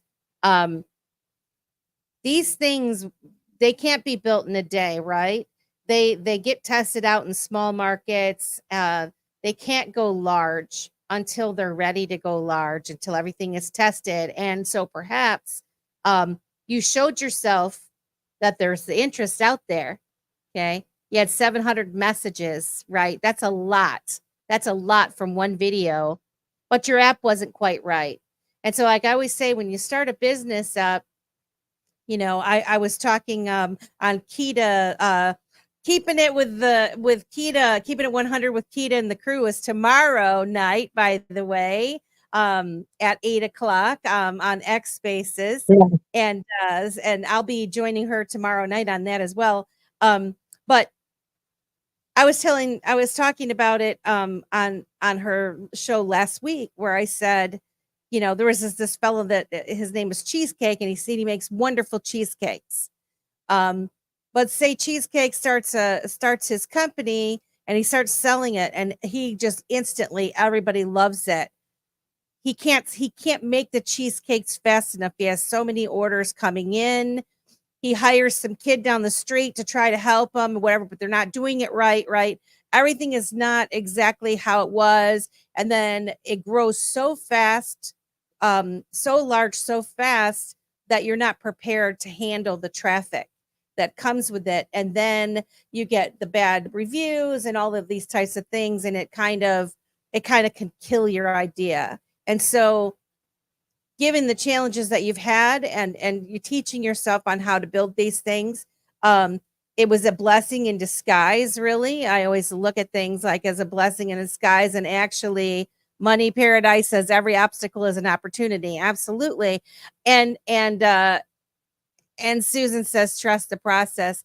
So it's like you're learning every day how to do this more and more, to where you're getting more fluent with it, to where someone can't just pull the wool over your eyes, right? I personally, I mean, I feel like you and I are very similar mindsets.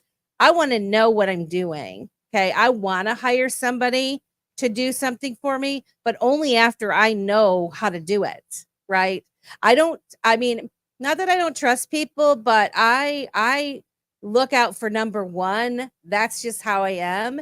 Because if you're not looking out for yourself, you can't expect anybody else to be looking out for you like you would look out for yourself. And so something as important as what you're trying to do, I think it's great that you're trying, because, you know, like you said, your developer, it was great. The person was wonderful. And then they fell off the face of the earth. And so you've put all this time and energy and effort into something, faith into someone who could just so quickly turn their back and be gone. And then you're just left like, okay.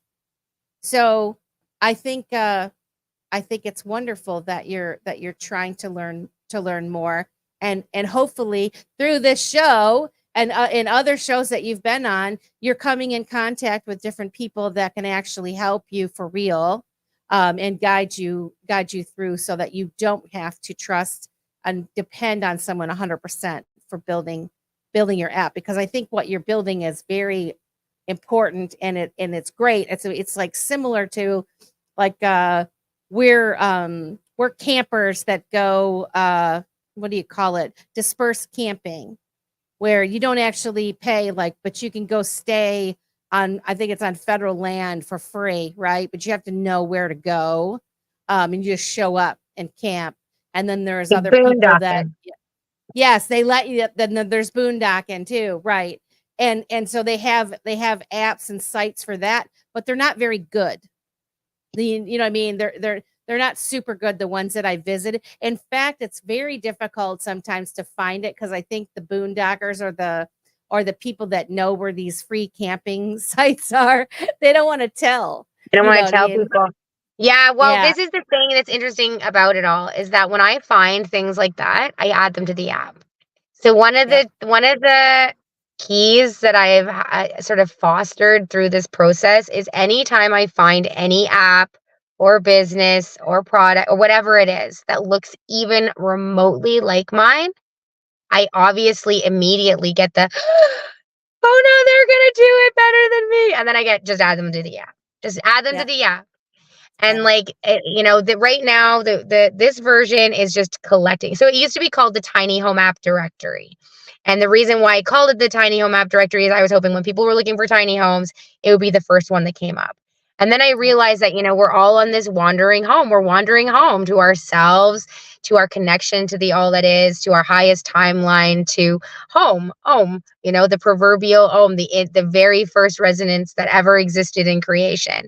And so if we're all wandering home, how do we navigate ourselves there? And, you know, this is really what I'm trying to do, is in this 4D digital way, you know, try to establish this vision that can then come back out into the 3D world. And like you said at the very start of this, like, oh, you know, not only did you say you go camping, but like, you're like, yeah, I've thought about living on a bus. I've thought about this. Like, it is in the collective consciousness. And I say the difference between us and trees is that we can move. So move.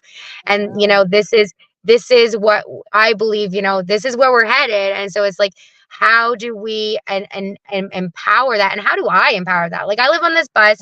There's no communal, there's no communal kitchen. There's no, living room that I can hang out in. There's no, like, we're stationary on a bus for 5 years on a little lot. And like, I'm so grateful. Not one part of me is like, not, and this is the other part of the journey.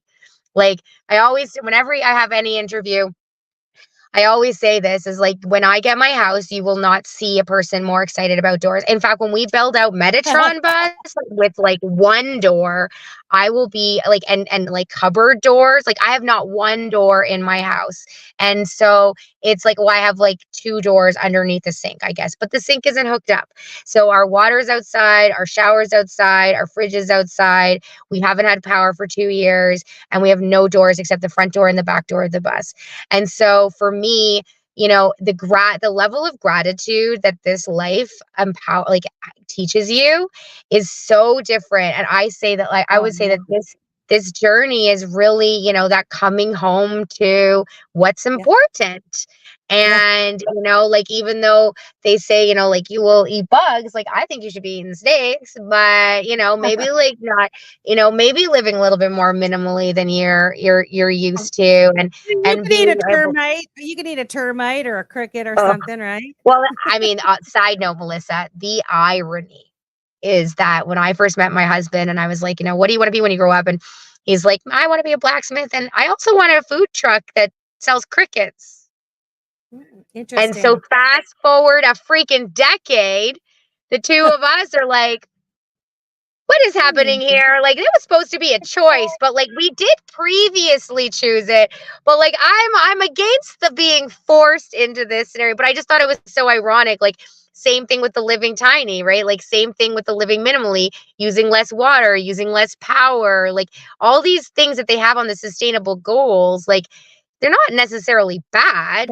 They're just bad if they're being controlled and forced upon you, but if they are being empowered through the process where you actually feel free and you have a home to go, like I because my mom died when I was 20, I'm an only child. I've never had a home base.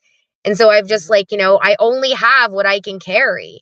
And I left the country a couple times. And so, then I had a few things left at the farm where my stepdad lived. And then he sent it all to me. And then when we got on the bus, I had to get rid of everything. And then a year later, the house that we had lived in that our friends moved into burnt down to the ground. So I literally have only the stuff that I left Ontario with.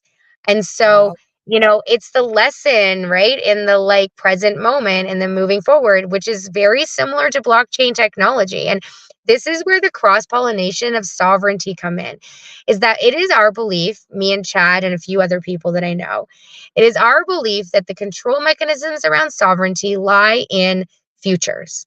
The bonds that they create with your birth certificate are futures. And so to give this sovereignty back to the people, money being transacted in real time, present moment, is like this weird key to sovereignty. And if you think about digital sovereignty and the system of enslavement, I believe it is the fear that gets you to not participate is ultimately the thing that gives them the power to 100%. 100%. Yes, nailed it. So that's why like everything about the Wandering Footprint is meant to empower you through the process, so that it's not you being afraid and it's not you giving your power to somebody else, but rather it's my dream in life is so that you feel completely empowered in who you are, that you should trust you and you alone and your connection with divinity, so that like if you're sovereign and I'm sovereign, and then like I don't know 7 other billion people on the planet are sovereign and we're all working with the OM token, I don't know, in my dream world, all of a sudden things change. Yep. Things change. And if you know that you're supporting people who are working towards the same goal as you, so one of the things I can't promise is on the app right now, not everybody there is against mandates and against passports. That was our bottom line in April 2021. I sent out an email saying like, this is where we stand as the Wandering Footprint. We will forever stand by this no matter what happens in the future. And I had a whole bunch of people get very, very angry at me and send me horrible emails and remove themselves from the app and whatever. There are a lot of people there who agreed to be listed, but then they just sort of fell off the face of the planet. So they're there. And so I don't know where they stand, but they're there. But mostly the listings that you find in vendors are people who are affiliates. So I can't promise you that they themselves are aligned, but like, they're small businesses and they, in whatever capacity they are, they are trying. And you're a directory, right? You're a directory basically for people to find it. And I actually think, I mean, you do your own research on a company that you want to do business with, right? You're providing them an opportunity to find things that they might not have found. I actually think it's a good thing that you have a variety of folks on there, because we all change within our journey, right? We learn something, we expand our thinking, and we might think differently than we did yesterday. Today, we think differently. And so I never liked somebody to box me in, to label me one specific way or another, because my views have changed significantly over the years. I've kind of had this roller coaster with my my awakening and where I stand on things, and just as you mentioned, I did my history on the BIS and the World Economic Forum and all of these things, right? The scare tactics that they throw out there at us to deter us from actually looking into the space at all, which I definitely think that's being used as a weapon. But if you always look for the common ground in things, and so a lot of these ideas that are being put out there, it's not a bad thing. You're right. It's not a bad thing to conserve water. It's not a bad thing to conserve energy. It's not a bad thing to clean things up. It's not a bad thing to have people that are different, belief systems and whatever meet in be able to do business in a certain whatever. All these things are we all agree, like we have more in common than they want us to believe. and they know that together we're strong and divided we're weak. And so it's just it's easy for them to throw these things out there to get people to divide. And so I always try to encourage people, don't box yourself in, you know. Don't, even in the crypto space, whether you're a Bitcoin maxi person, which I hate that term, you know, XRP a person that's just overly just about XRP only, and or maybe it's Ethereum or whatever. There's all these little things, and it's like, no, we're collectively working together. There's lots of people collectively working together to make the world a better place, make it easier for us to transact with one another, make it so that we're sovereign. We can carry our own identities ourselves and take the control back from the people that actually had a lot of the money and whatnot. And so the more that you reject someone putting you in a box, the stronger you are. And the more that you're apt to learn something from someone else, because even if they disagree with you, right? I mean, there's a lot of people that disagree with me about a lot of things, and I love them, and hopefully they love me, and I'm going to learn something from them, and maybe I'll change their perspective on a few things. But so I think it's wonderful. And that says a lot actually about your app and what you're trying to do, and you as a person, and anybody that gravitated towards your project, is that they did stay. You wrote, as this is how I feel about this, and they stayed, right? End Absolutely. And so what I can promise you is that any of the affiliates, you're at the very least supporting somebody who's, you know, involved with the Wandering Footprint, like me. and right. And that, like, the money for sure is going towards, you know, should you decide to purchase something. Now, this is my next real push, is refocusing on the app itself.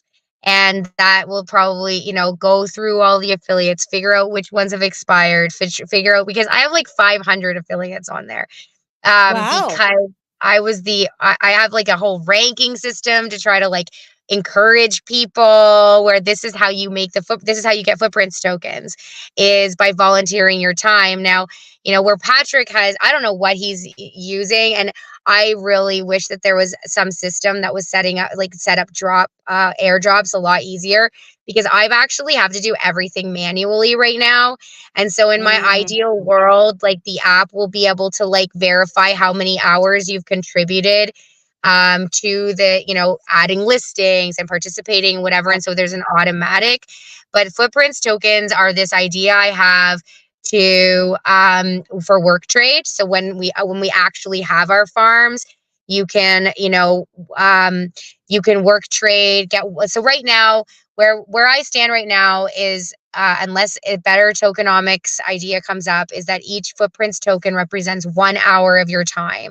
So we've tried a whole bunch of different ways of doing it, but basically, like, you get, if you're part of our founders, you know, you're there every week at a meeting, and you know, we expect that you've done, you know, you've told somebody, and you've, you know, shared one of our videos and whatever. So you get like one per week if you're a founding member. And then I can't remember exactly what it is, but for what we decided to do for like your membership, but I'm pretty sure it's close to that, like maybe one a month or something, or maybe it was one a week. I can't remember. There's a whole parameters around. I've really evolved and tried to figure it out in my mind.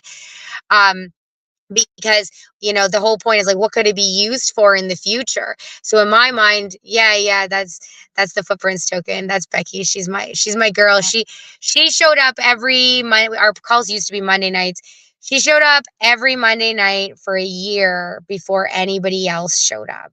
So we had a group of like 10 people show up, and she was one of them, and she was the only one that stuck around. And so for a year, it was just me and her every Monday night on Telegram at Wandering Footprint, for those of you who are interested. And we would just shoot the shit, and I would just record my conversations with her about the app and get her, you know, and she's just like been this, like, my cheering squad. And then Shay came around a year later. And so then for a year, it was just the three of us. And so every Monday we would meet, and I'd talk about the Wandering Footprint, and I'd record the conversations, and I'd work through, and some days they'd be there for 7 hours while I tried to figure out how to change the color scheme. And, they would just like hold space for me while I was like trying to do all this. And it was like driving me crazy. And I was so frustrated. And I felt like, why don't I just give up? Like, I'm just one person with this crazy dream of heaven on earth. And like, how can I possibly make a dent in it? And they were just there cheering me on. And so now we have like 8 founders. And so we have like a parameter, like to be a founder, you have to come to our meetings and, like basically that's it. Like you have to be participating in our conversations. And anyways, so yeah, so my dream is that there's these thousands of agrihoods around the world, and your footprints tokens give you the chance to either stay overnight for free. So like you can work at that farm for like, let's say 5 hours, get 5 footprints tokens. It only costs 3 footprints tokens to stay for the night. Therefore you accumulate 2 or 1.5, whatever per day. And so maybe on Saturday and Sunday, you don't want to work trade, but you've accumulated, pardon me, 6 footprints tokens. And so it covers those 2 nights. And so there's like a mechanism to allow that's not like a payment and a payment, but rather just a representation of the effort that you've put in. And I'm really bad at like sending MoMA to founders their tokens. I really have to sit down and figure out all those. We did it like a year and a half ago, and then the other idea is like to have like, a rewards, like air miles or something. So your footprints tokens can go towards, hopefully we'll have a whole like fleet of planes in the future and we're flying you around the world. I love the concept of the footprints. I was trying to find it so that I could show them what it looked like, and I thought I had it pulled up, but I can't find the one where it would show the footprints. I see Wandering Sovereign, but that's not really the footprints token, right? Oh, you're muted.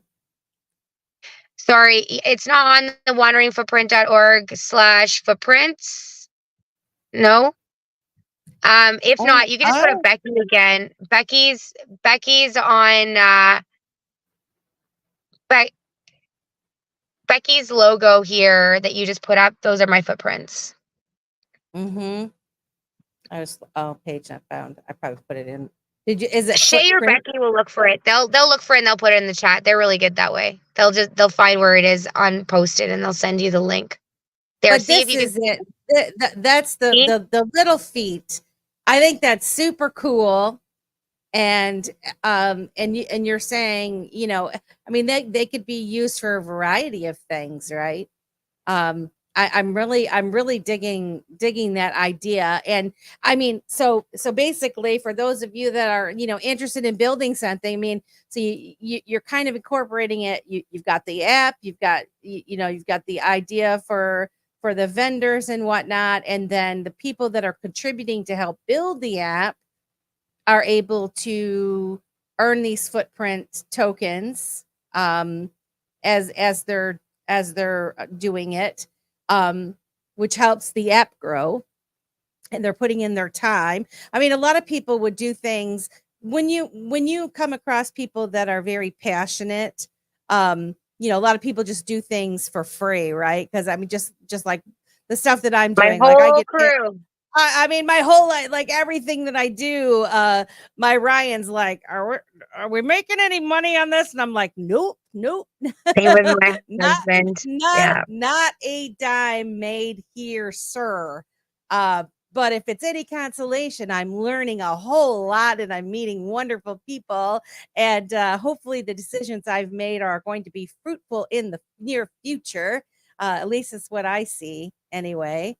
And all the dominoes, I always imagine that vision in V for Vendetta, right? Where he set up all the dominoes and it's just like that last one. And once that last one is in place, so long as the rest of them are in place, the whole thing goes. And I always imagine that as what this whole project and all the tokens and the merch shop and all of our Telegram channels and all the recordings and the blog, like all of the things and like these conversations I'm having, that one day it's all just going to the one line, like that last domino will fall and it's just like the pouring of money into my world where I can buy a house.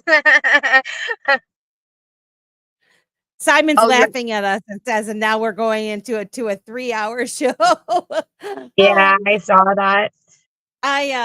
One thing I definitely want to talk about before we go, and I mean, again, there's you have a lot of projects and a lot of things, but and the reason, and I know that this is called Dipito, Let's Talk Crypto, but I want people to understand that I wanted them to know who you are. I wanted anybody that is watching this, and there's 250 people that came to see this interview with you. I wanted them to know you because, again, I think that you're incredible, and the things that you're doing are very inspiring. And it gives me confidence. It's making me want to do this. Like thinking of ideas. I mean, even something as before you go to build a token, and this is kind of what Patrick was saying. There is a lot of responsibility with creating a token. And so, he even said, like, you don't want to go at it all willy-nilly. But I mean, those are my words. Patrick doesn't say willy-nilly. At least I don't know. Maybe I'll get him to say willy-nilly one of these days. But you want to be very responsible with it. And so you are addressing the types of decisions that you need to make when you create a token. And so, it could take you a year's time to lay out your plan of how you want to build things so that you have things thought out, some forethought made so that as you build it, you already have the answers to your questions, or you've already kind of thought about those things. But obviously, as you probably discovered, there are things that pop up that you don't quite think about, right? Oh yeah, like if I had done that, I never would have made progress. Like I remember him saying that in the thing, and like he has that brain, right? But I mean, for me, if I had taken that in, I never would have made anything, because I'm just I'm Amanda Jones, right? Like it's keeping up with the Joneses, right? Like I am just the most common name you can find in the English language, and I'm a nobody. And at the same time, everybody's a nobody until there is somebody. And so for me, I just had to I just wrote on everything. Like, I don't know where this is going. And if you're purchasing this, you're supporting my project and my vision. I have no guarantees this is going to be anything. I have no guarantees this is going to be attached to anything. I just hope it's going to be something. And my goal is that this will be a utility token should all the things that I'm planning for work out. But I tried to make as many caveats so that nobody could take me to the cleaners should they feel like, that they're entitled to their $100 back or something like that. And ultimately just sort of fly by the seat of my pants. And, we did for 2 years, because I've had this token now for 3 going on 4 years. And so all of a sudden, so that's one of the reasons why I would encourage you just to make the token. If you have an idea in your mind about what the name is and what kind, and you have, I would just make it, because ultimately it's there and it's there forever. And even just the date. So what happened with the XOM token, we made it on 11/11 portal, and the Yahweh token, we made it on 7/7/7 last year. We made it on the 7th of July. And because I wanted it to be in the system as Yahweh, YAWAY, yay, this is the way. Yahweh token on 7/7/7. I wanted that to be in the blockchain. So if there's some, gematria, magic, spelling, Jesus, God, creator, sacred geometry thing going on in the background, that this one's a keeper. And same with the XOM token, I made it on 11/11, and it was I was hoping that eventually, some kind of coding in the system was allowing it to become a thing. And so for me, I believe the date it was created is probably the most important thing besides the name you call it. The logo can come later, the explanation can come later, and even the price can come later. And, so long as you recognize that, yeah, it is a nerve-wracking experience. It has been incredibly nerve-wracking to know that, this is one of the reasons why I want to close the issuer accounts. These are the dilemmas you run into when you make it, where you're if I close the issuer account, then I will no longer be responsible for anything on the token. So then I don't need the codes, but then the codes can't be compromised. Somebody else can't have the codes either. But at the same time, that limits your possibility of different methods. And so this is why I created the Blue Umbrella token, is because it's been so stressful with the Ohm coin, like going from 0.5 to a stellar lumen to 0.0000006 of a stellar lumen to now I think I have like 8 billion listed at 0.0001 of a stellar lumen, so like 10,000 or 1,000th of a penny, I think. And for 2 years, we were just like incrementally making it go up and up and up, like just by selling them a certain amount at a certain price. And then I was doing airdrops like 10,000 ohm on this random day, like the anniversary of my mom's death or my 42nd, first birthday, or, solstice. I was just like, I'd get just inspired in my mind. I'd be like, today I'm just going to send ohm coins. And I would just sit there and like, go through my list on the questionnaire and like just send people like 88 today you get 88888, and it's so funny because if you go through the ledger of the ohm coin, you have just like me and my random days, because when I would send airdrops, I'd put things like keep shining in the dark or just breathe, just believe, just be. So like in the memos for XRP and XLM, they're not required, right, for like the transaction to go through. So when you put memos there, they're just memos. So I would like every time I send an airdrop, I would fill out like a memo of like, just like, I believe in us, or be the hero of your own story, or like all these taglines that I have that I hashtag all my like renegade revolution, we are the wild ones, be the hero of your own story. Just things like that, rise together. I have a whole slew of them. And so for me, it's like the blockchain is just like, we started the whole conversation. Like I started off with the blog, then I, moved to TikTok, and now I'm here sharing, the entire journey in real time. And so the blockchain holds like a small bit of that. And so for me, if you have an idea for a token, or if you have an image, if you just have this feeling in your body that says, ooh, I want to do that, like just do it, and then you'll figure it out. And and just recognize it is a responsibility. But if you're making a meme coin, so just start with making a meme coin. And that's why I made the Blue Umbrella token. I was like, I need a method that I can learn the XRPL in an easier way that will give me the ability to learn.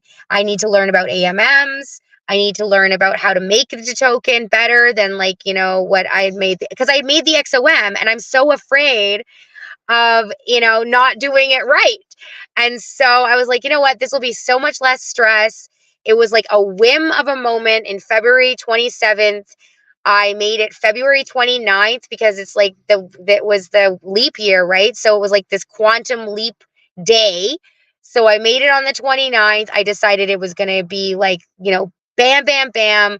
So it went to the luckiest day of the year, which is in my world, St. Patrick's Day, because my biological father's name is Patrick and born in Ireland, and his birthday's in March. So St. Patty's Day, my whole life, was my father's birthday. And so St. Patty's Day, so it went from February 29th to March 17th. We had a distributor wallet. We took, I posted everywhere. I made all these videos. I tried to encourage people to participate. And the request was you send as many XRP as you want to the distributor wallet. And then we would take, so I made 88 million of them, 88,888,888. And I divided up 80 million of those along with the airdrops I did in those 17 days.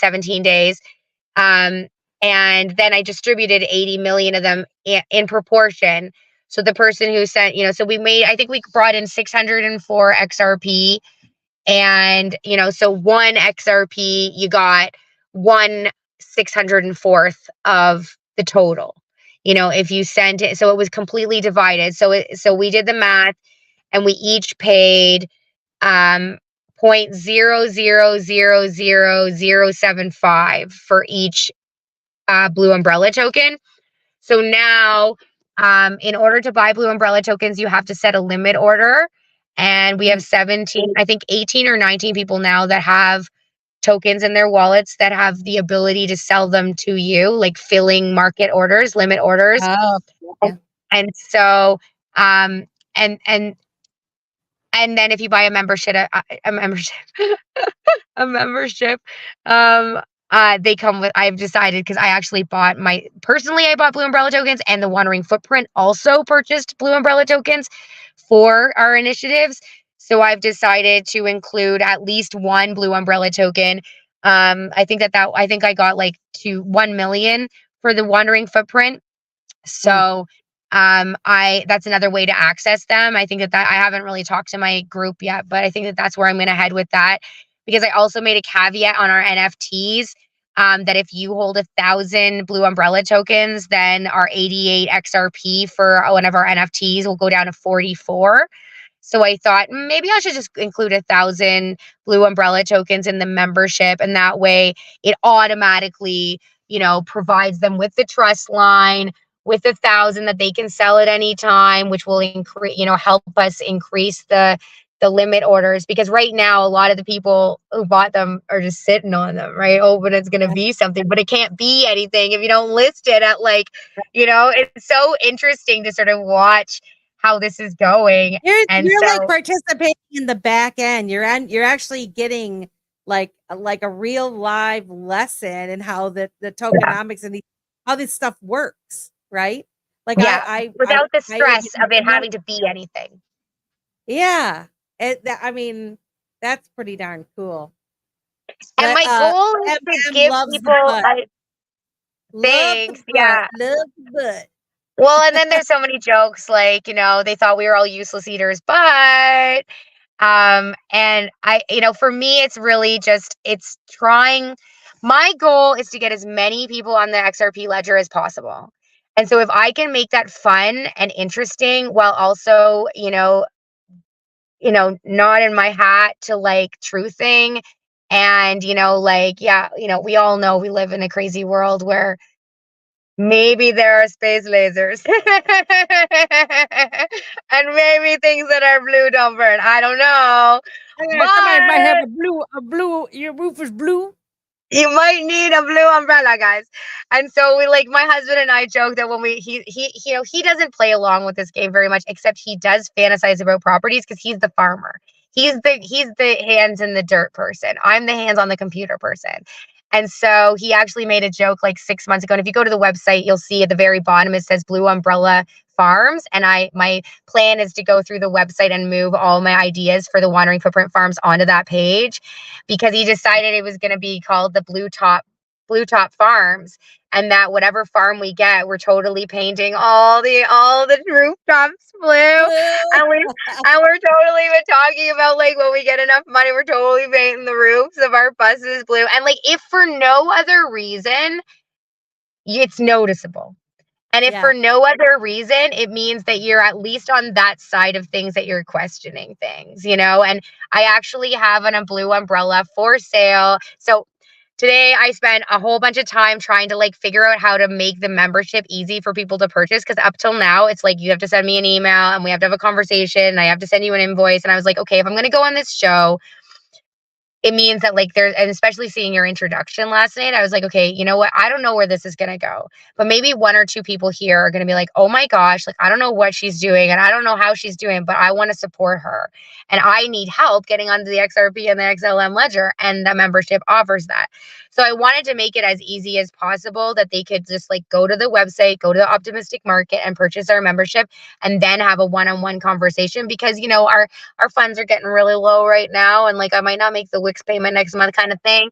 So I was like, okay, do that. And then the other side is on May 30th, our print on demand company canceled the umbrellas again. So this is our second company that we've designed, posted, and I purchased them so that we could show it off to y'all.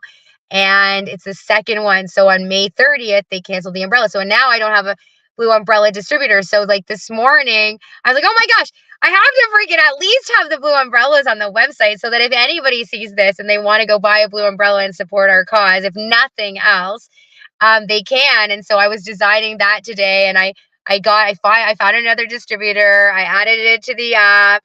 And so it's so funny because it says the new tinfoil hat on it. So it's a blue umbrella that says the new tinfoil hat on one side, and on the other side it said wanderingfootprint.org, and you can either get that one that's just blank blue, or you can get the one that has our logo with the Metatron's cube and the ohm and you know, that whole story that you were watching last night about how everything's possible out of the darkness. And so, you know, it's sort of like it's all trying to tie into each other, and ultimately, like, my dream. Yeah, if you click on the Optimistic Market, this is that one right there. Yeah, you have to. Unfortunately, I haven't made the whole thing a button. I need to make the whole thing a button, but yeah, click on there. And then, yeah, so that first thing there, that's the membership. So you're purchasing, I'm sending you a piece of paper with, like, where, you know, how to fill out our survey, how to write out your membership, like, pledge. And, you know, I'll be setting up like a welcome package where you get all the information, and essentially, you know, I'll give you 25 minutes of my time to help you, and probably more, like 3 hours, whatever you need, really. But I'm guaranteeing 25 minutes to help you get onto the ledgers and coaching and your tokens and your discounts. And yeah, so that's a list of some of the things I'd like to include. Like a can I back up? Can I back up a bit? Because I think this is an important part that I want people to understand, because I didn't understand when you were talking about your membership. So basically, $144 Canadian. Yes.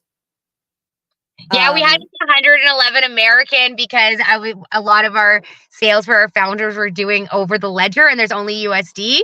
But because I live in Canada, and taxes and everything like that, I had to do Canadian. So we bumped it to 144.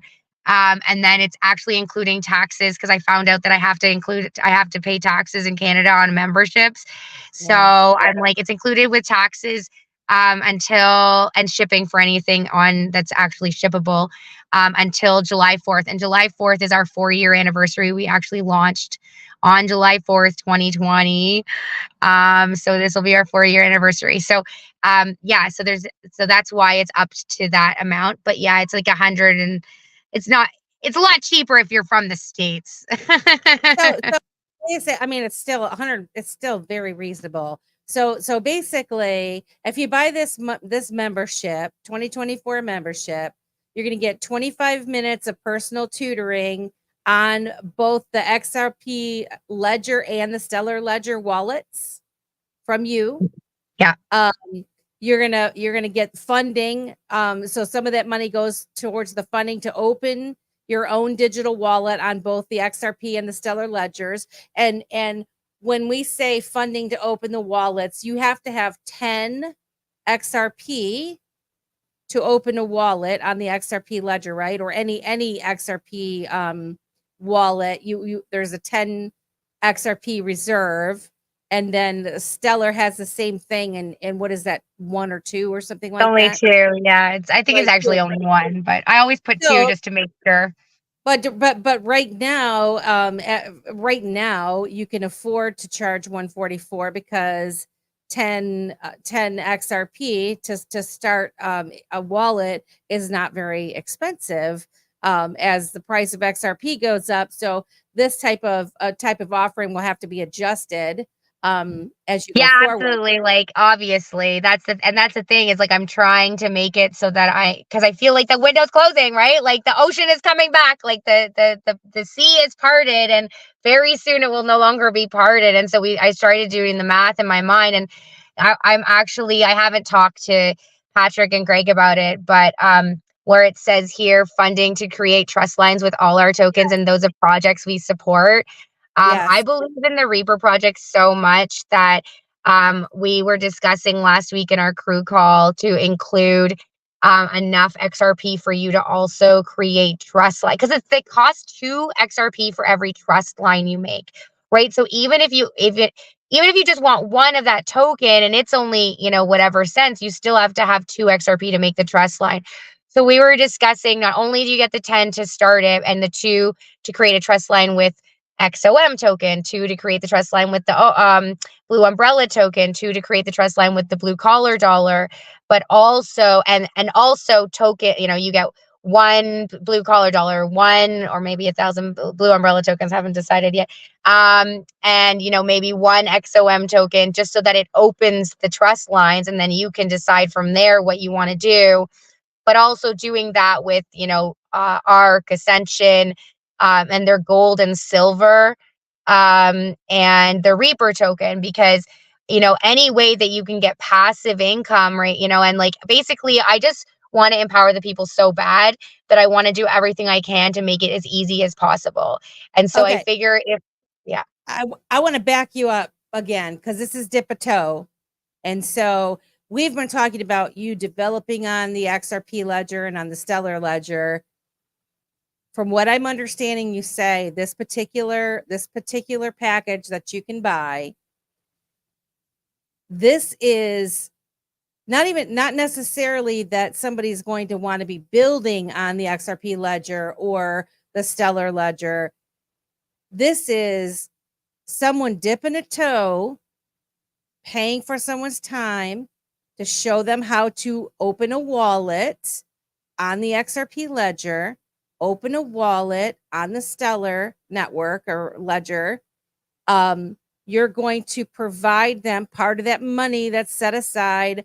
It's going to pay to open it, because as we said, you have to pay a little bit to open the wallet itself.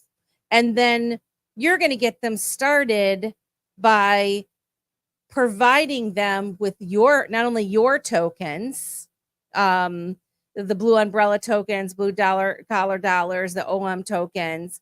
You're also going to provide and help them create trust lines for some of these other tokens that they may be interested in the future, which is very helpful, Optimistic Prime, for someone like me. As you know, I have yet to do this and get involved in Reaper. I have every intention. Oh, we had to rectify that. That's very important. I have and so like I'm like the perfect guinea pig person to do this.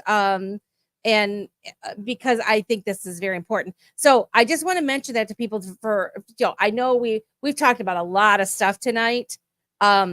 This little chunk I want to cut out and make a smaller little clip of it, but basically, because I'm not sure, because I kind of wasn't picking up on it initially, that people realize what you're selling, your package to become a member, of this. This is very valuable.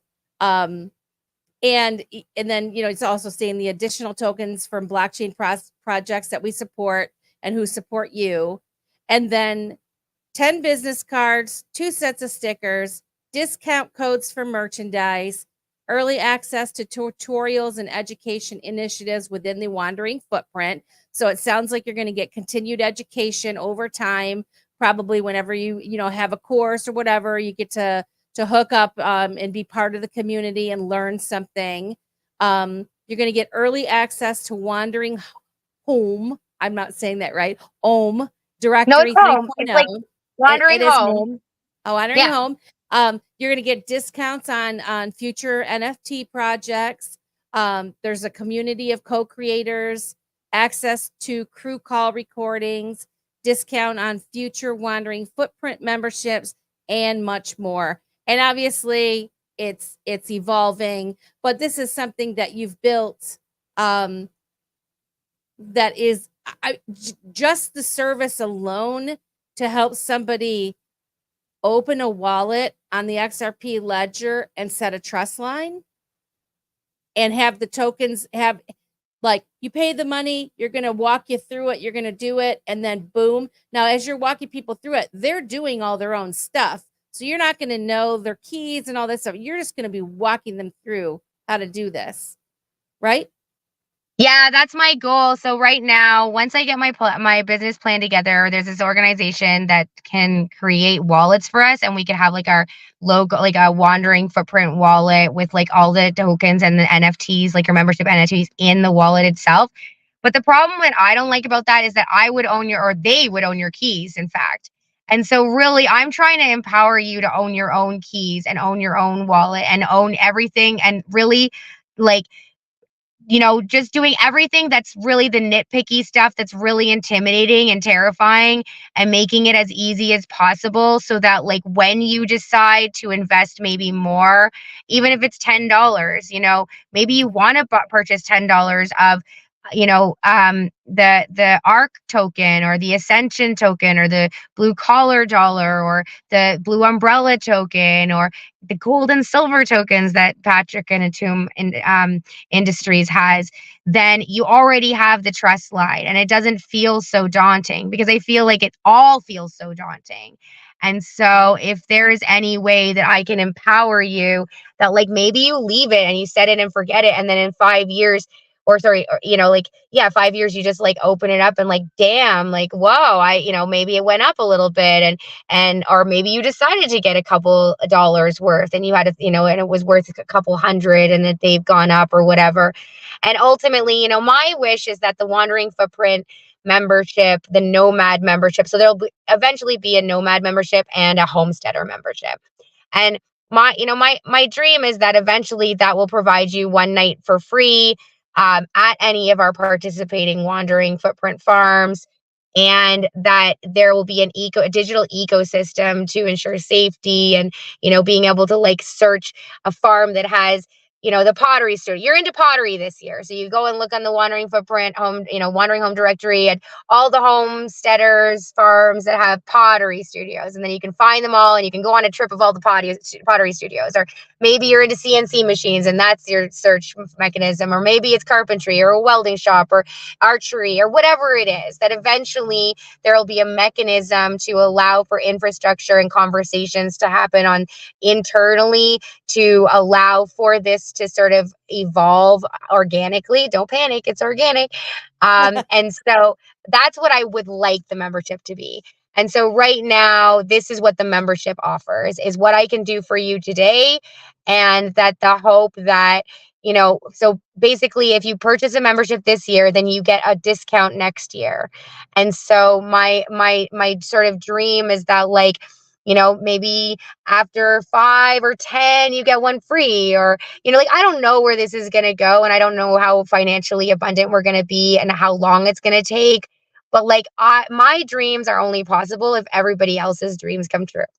Right. And wow, I want to live in that world. And that world can only exist if the people are empowered.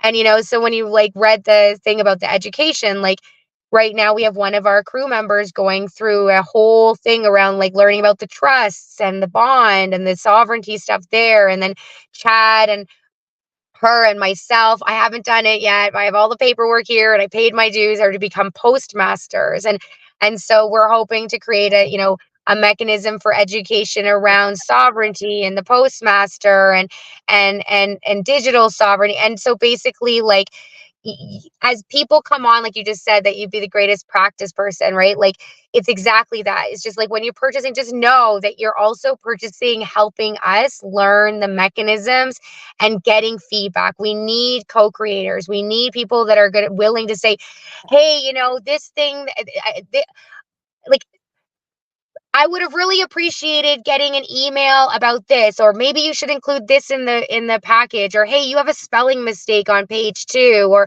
like things that you're like, we need. This is a co-creation, and that's really, I know that if I can empower you, I think the greatest gift you could ever give somebody is to go in their story, to have enough impact that they repeat your name. And that I've heard many a time that you die twice, right? Once when you die, and the second time when they stop saying your name.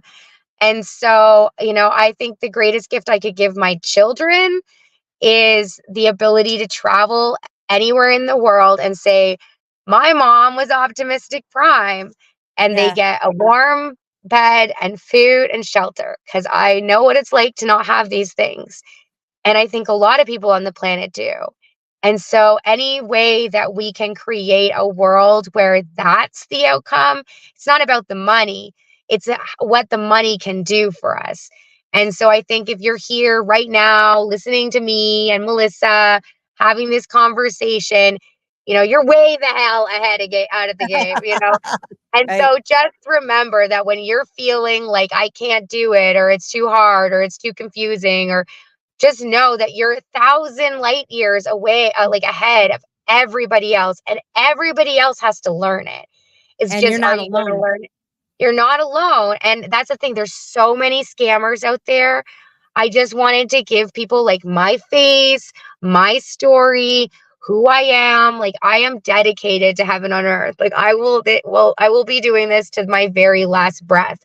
And know that, there's no lies. I have nothing. Nobody's hanging blackmail over me. Like, there's nothing that I have hidden in the recesses of things. Like, this is who I am. This is what I'm born to be. And any way you contribute, whether that's, just going on Sologenic and voting for the blue umbrella token, like saying like, yes, thumbs up, I trust this person. Like, that helps us so much. And sharing content and the more I don't feel I'm always so embarrassed. I don't like, I have a really hard time promoting myself. And so it's a lot easier for me to promote other people. And so, this is where like this connection that, you and I have, and through the XRP is just so fascinating to me, because the biggest question I had last night, Melissa, is looking at rebuilding the app. You have to look at how you put in data. Yeah. And this whole journey, I've been sort of trying to find my audience. And what I found is it's these people, right? It's the dip-a-toe people. It's the people who are willing to like expand their thoughts and want to learn, but are a little intimidated by it. But they have big dreams and they want to travel, and they really realize what's most important. And so the question last night, I was like, how do I re-engineer the app that I'm now going to build, reverse it so it eventually becomes what I have?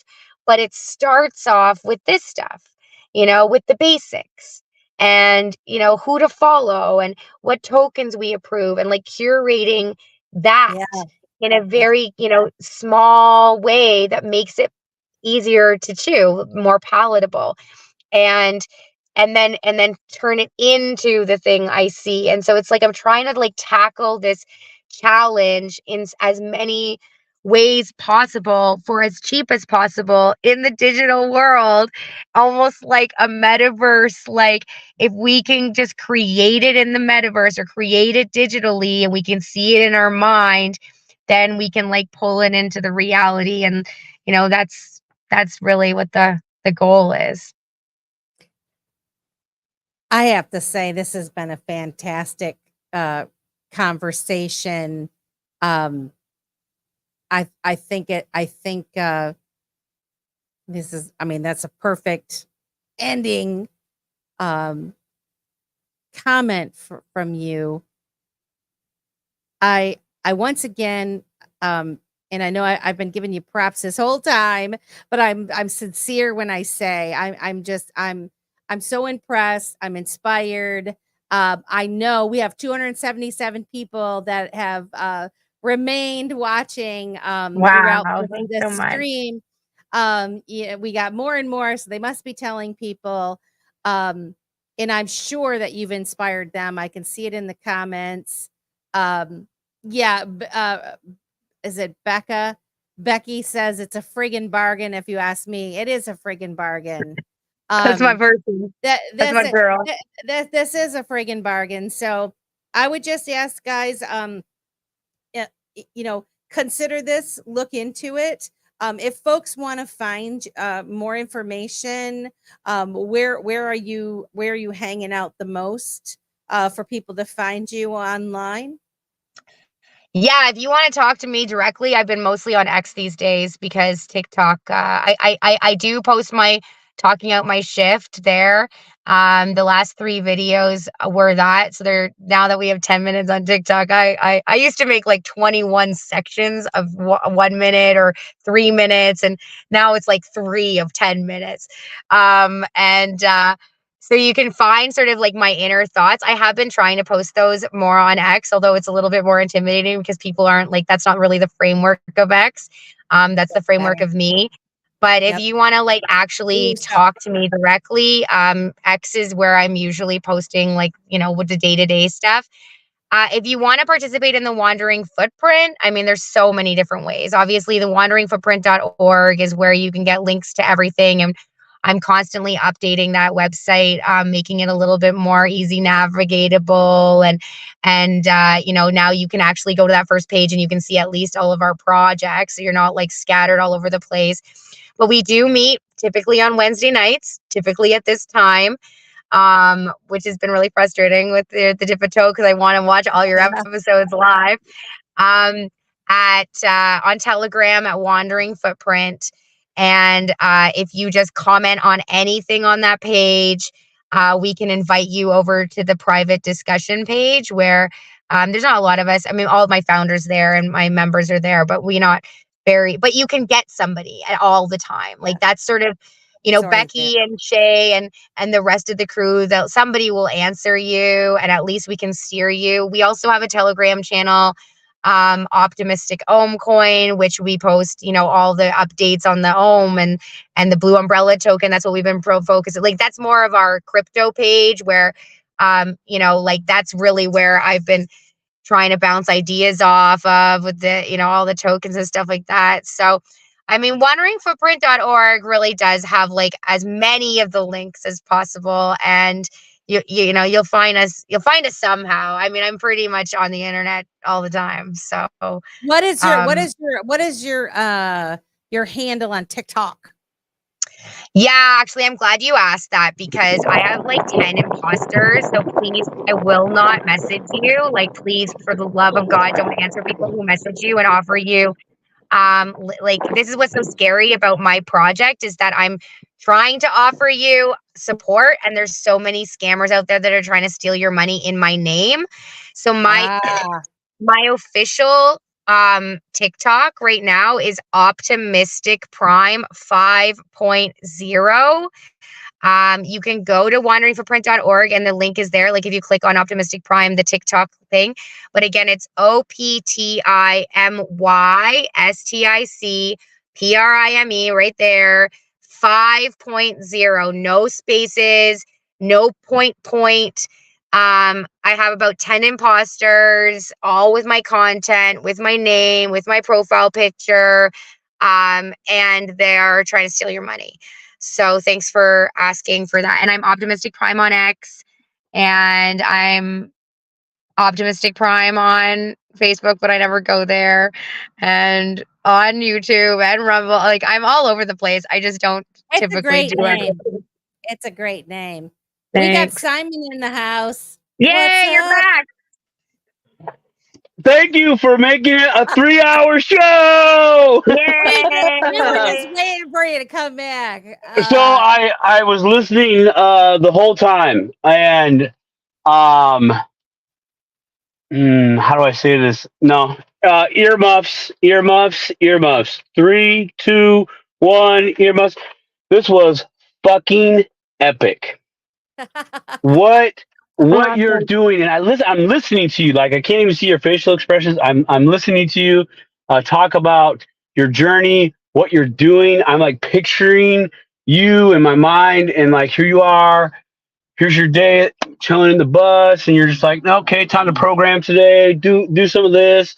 I'm loving the wandering part because my wife arguably comes from about the same beginnings and upbringing that you had. To a degree. So for me, that hits home. And what a fucking ingenious idea. I mean, it really brings what some of us here in the States might call the hippie culture to the digital age, right? Hippie I mean, redneck. like, dude, hippie redneck. Yeah. Right, straight up. And over in the UK, they have something else. I can't remember what it's called. It's like it's escaping me right now. But I'm so glad you guys hung out because I totally had to tell you that. I'm like, I got to tell her this. I got to make it outside. I got to make it to the truck. So awesome. Keep it going. And Melissa, we need to have a talk, but I want to get 5 memberships. Okay. We're going to give it out on Dipito. Okay. I want to do 5 memberships. Okay. We're going to figure that out because I know we're working on that giveaway with the cold storage things that we got. Right. But I was looking for some consolation prizes, and this is the biz right here. So I want to do that. We'll connect later, but I want to do that. It's open out here in University. That's going to go down. So there we go. Amazing. And so wow, that's really, I mean, we've only sold 2 plus my founders, so that would really mean the world to me. And awesome. When you guys make a token, we'll include that in our You know, they get a trust line to your token too, whatever that looks like, and how. Token. What? Damn way. I mean, honestly, if that's the only thing that came out of this is, well, first of all, this whole conversation, but like to get you to a place where you feel empowered to like, just I'm loving that. All of the world be free, you know, like it would melt my heart. I'm loving it. I'm loving it. And you know, it just came to me and said, as soon as you said, "Oh, if you guys want to create your token," I'm like, there we go. We'll do a Dipito token, and somehow we're gonna do this. It'll be like a donation to other people's education, right? So we'll get what's good? What do you got? Simon says, what are you dipping? What are you doing this for? I'm just doing the dip in the toe. So dip a toe. Yeah, okay. Sorry. I'm like, what? Is there a comment? I can't see it. I'm on my phone. Yes, the coin can go to others. We can donate it to others, and those others can come to an aggregated, as you have, informational center to where they can learn or have a one-on-one consultation, no cost to the end user. Yeah, there we go, Money Python. I know you're in. I know you about it. Oh, what? That's brilliant. Yeah, dip a token. Yeah, I love it. Money Paradise, love it. That goes to you. Yeah, dip a token. Yep. It's done. It's done. It's done right there. Yeah. We told it. Money Paradise helped us claim that. We coined it right there. That's awesome. But beautiful conversation that y'all be having. That was great. And with that, I'm gonna have some steak. We're gonna shut her down. Thank you for coming back. And bringing your added value and having your steak. We love you. And thanks so much for listening in and you know, just that enthusiasm is what I live for, right? Like at the end of the day, dude, there were so many times I'm like, okay, I know I need this job universe, like this job is like helping me out right now. But damn it, I need to be in the chair in my office so I can be a part of this conversation.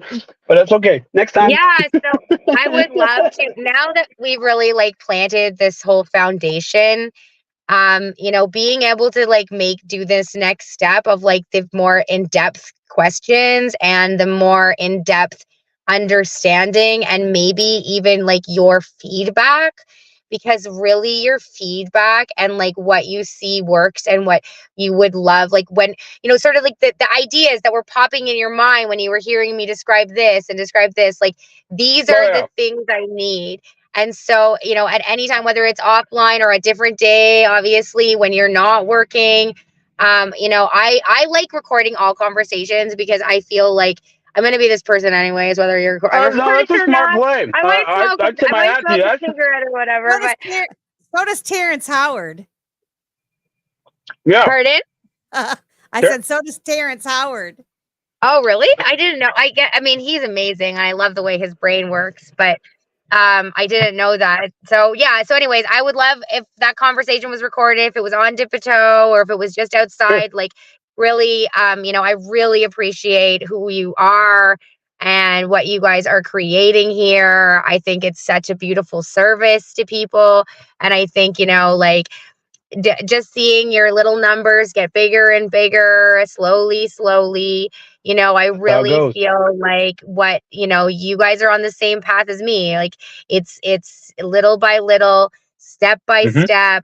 And one day, you know, you'll come back to these and people are going to be like, oh my gosh, I got to go back to that one from like, you know, 2023 or 2024. And then all of a sudden these the numbers will just slowly go up on all of your things, you know, and I just thank you so much for what you're doing, for standing in the light, for lighting up the dark when the whole world seems so dark at times.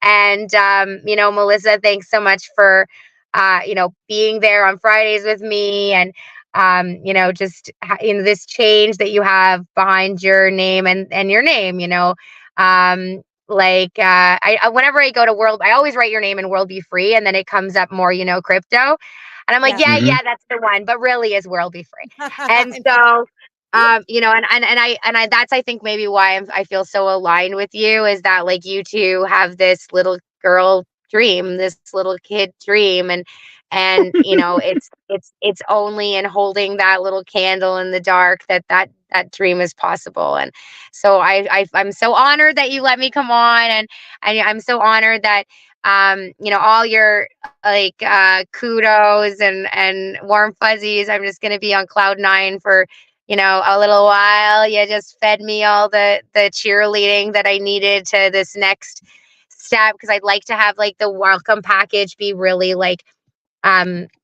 visual, like very crisp and together, and that like it's like each your task list and your check mark boxes and just everything very clear and concise. And then have tutorials, so not only our private conversations, but you can go back, and there's so much more that I have to do next. And so this conversation was just so motivating, and thank you again so much. Again, on X, we're also, you can find us under Blue Umbrella Butt and Wandering Footprint. So we have all 3 Optimistic Prime as well there too. And I hope to hear from you guys in the future. And thanks for being here, those of you who came to listen. And to my crew, I'll be chatting with you after I have a pee break. No kidding. Well, really, guys, there's 263 people still here, and I just would want to say thank you so much for coming to the Dip a Toe Show. If you would please like and subscribe to our channels, we would so appreciate it. We're growing a little bit by little bit, but it does help the algorithm. The more likes and subscribers that we get, it can get us out there, and we can share these wonderful interviews that we're having with folks far and wide. So we really appreciate everybody. Thank you so much, Amanda, for coming. Very much wishing you good luck, although I don't think you really need luck, because I see the vision is in the future is bright for you. And and you have anything, any final words, Simon?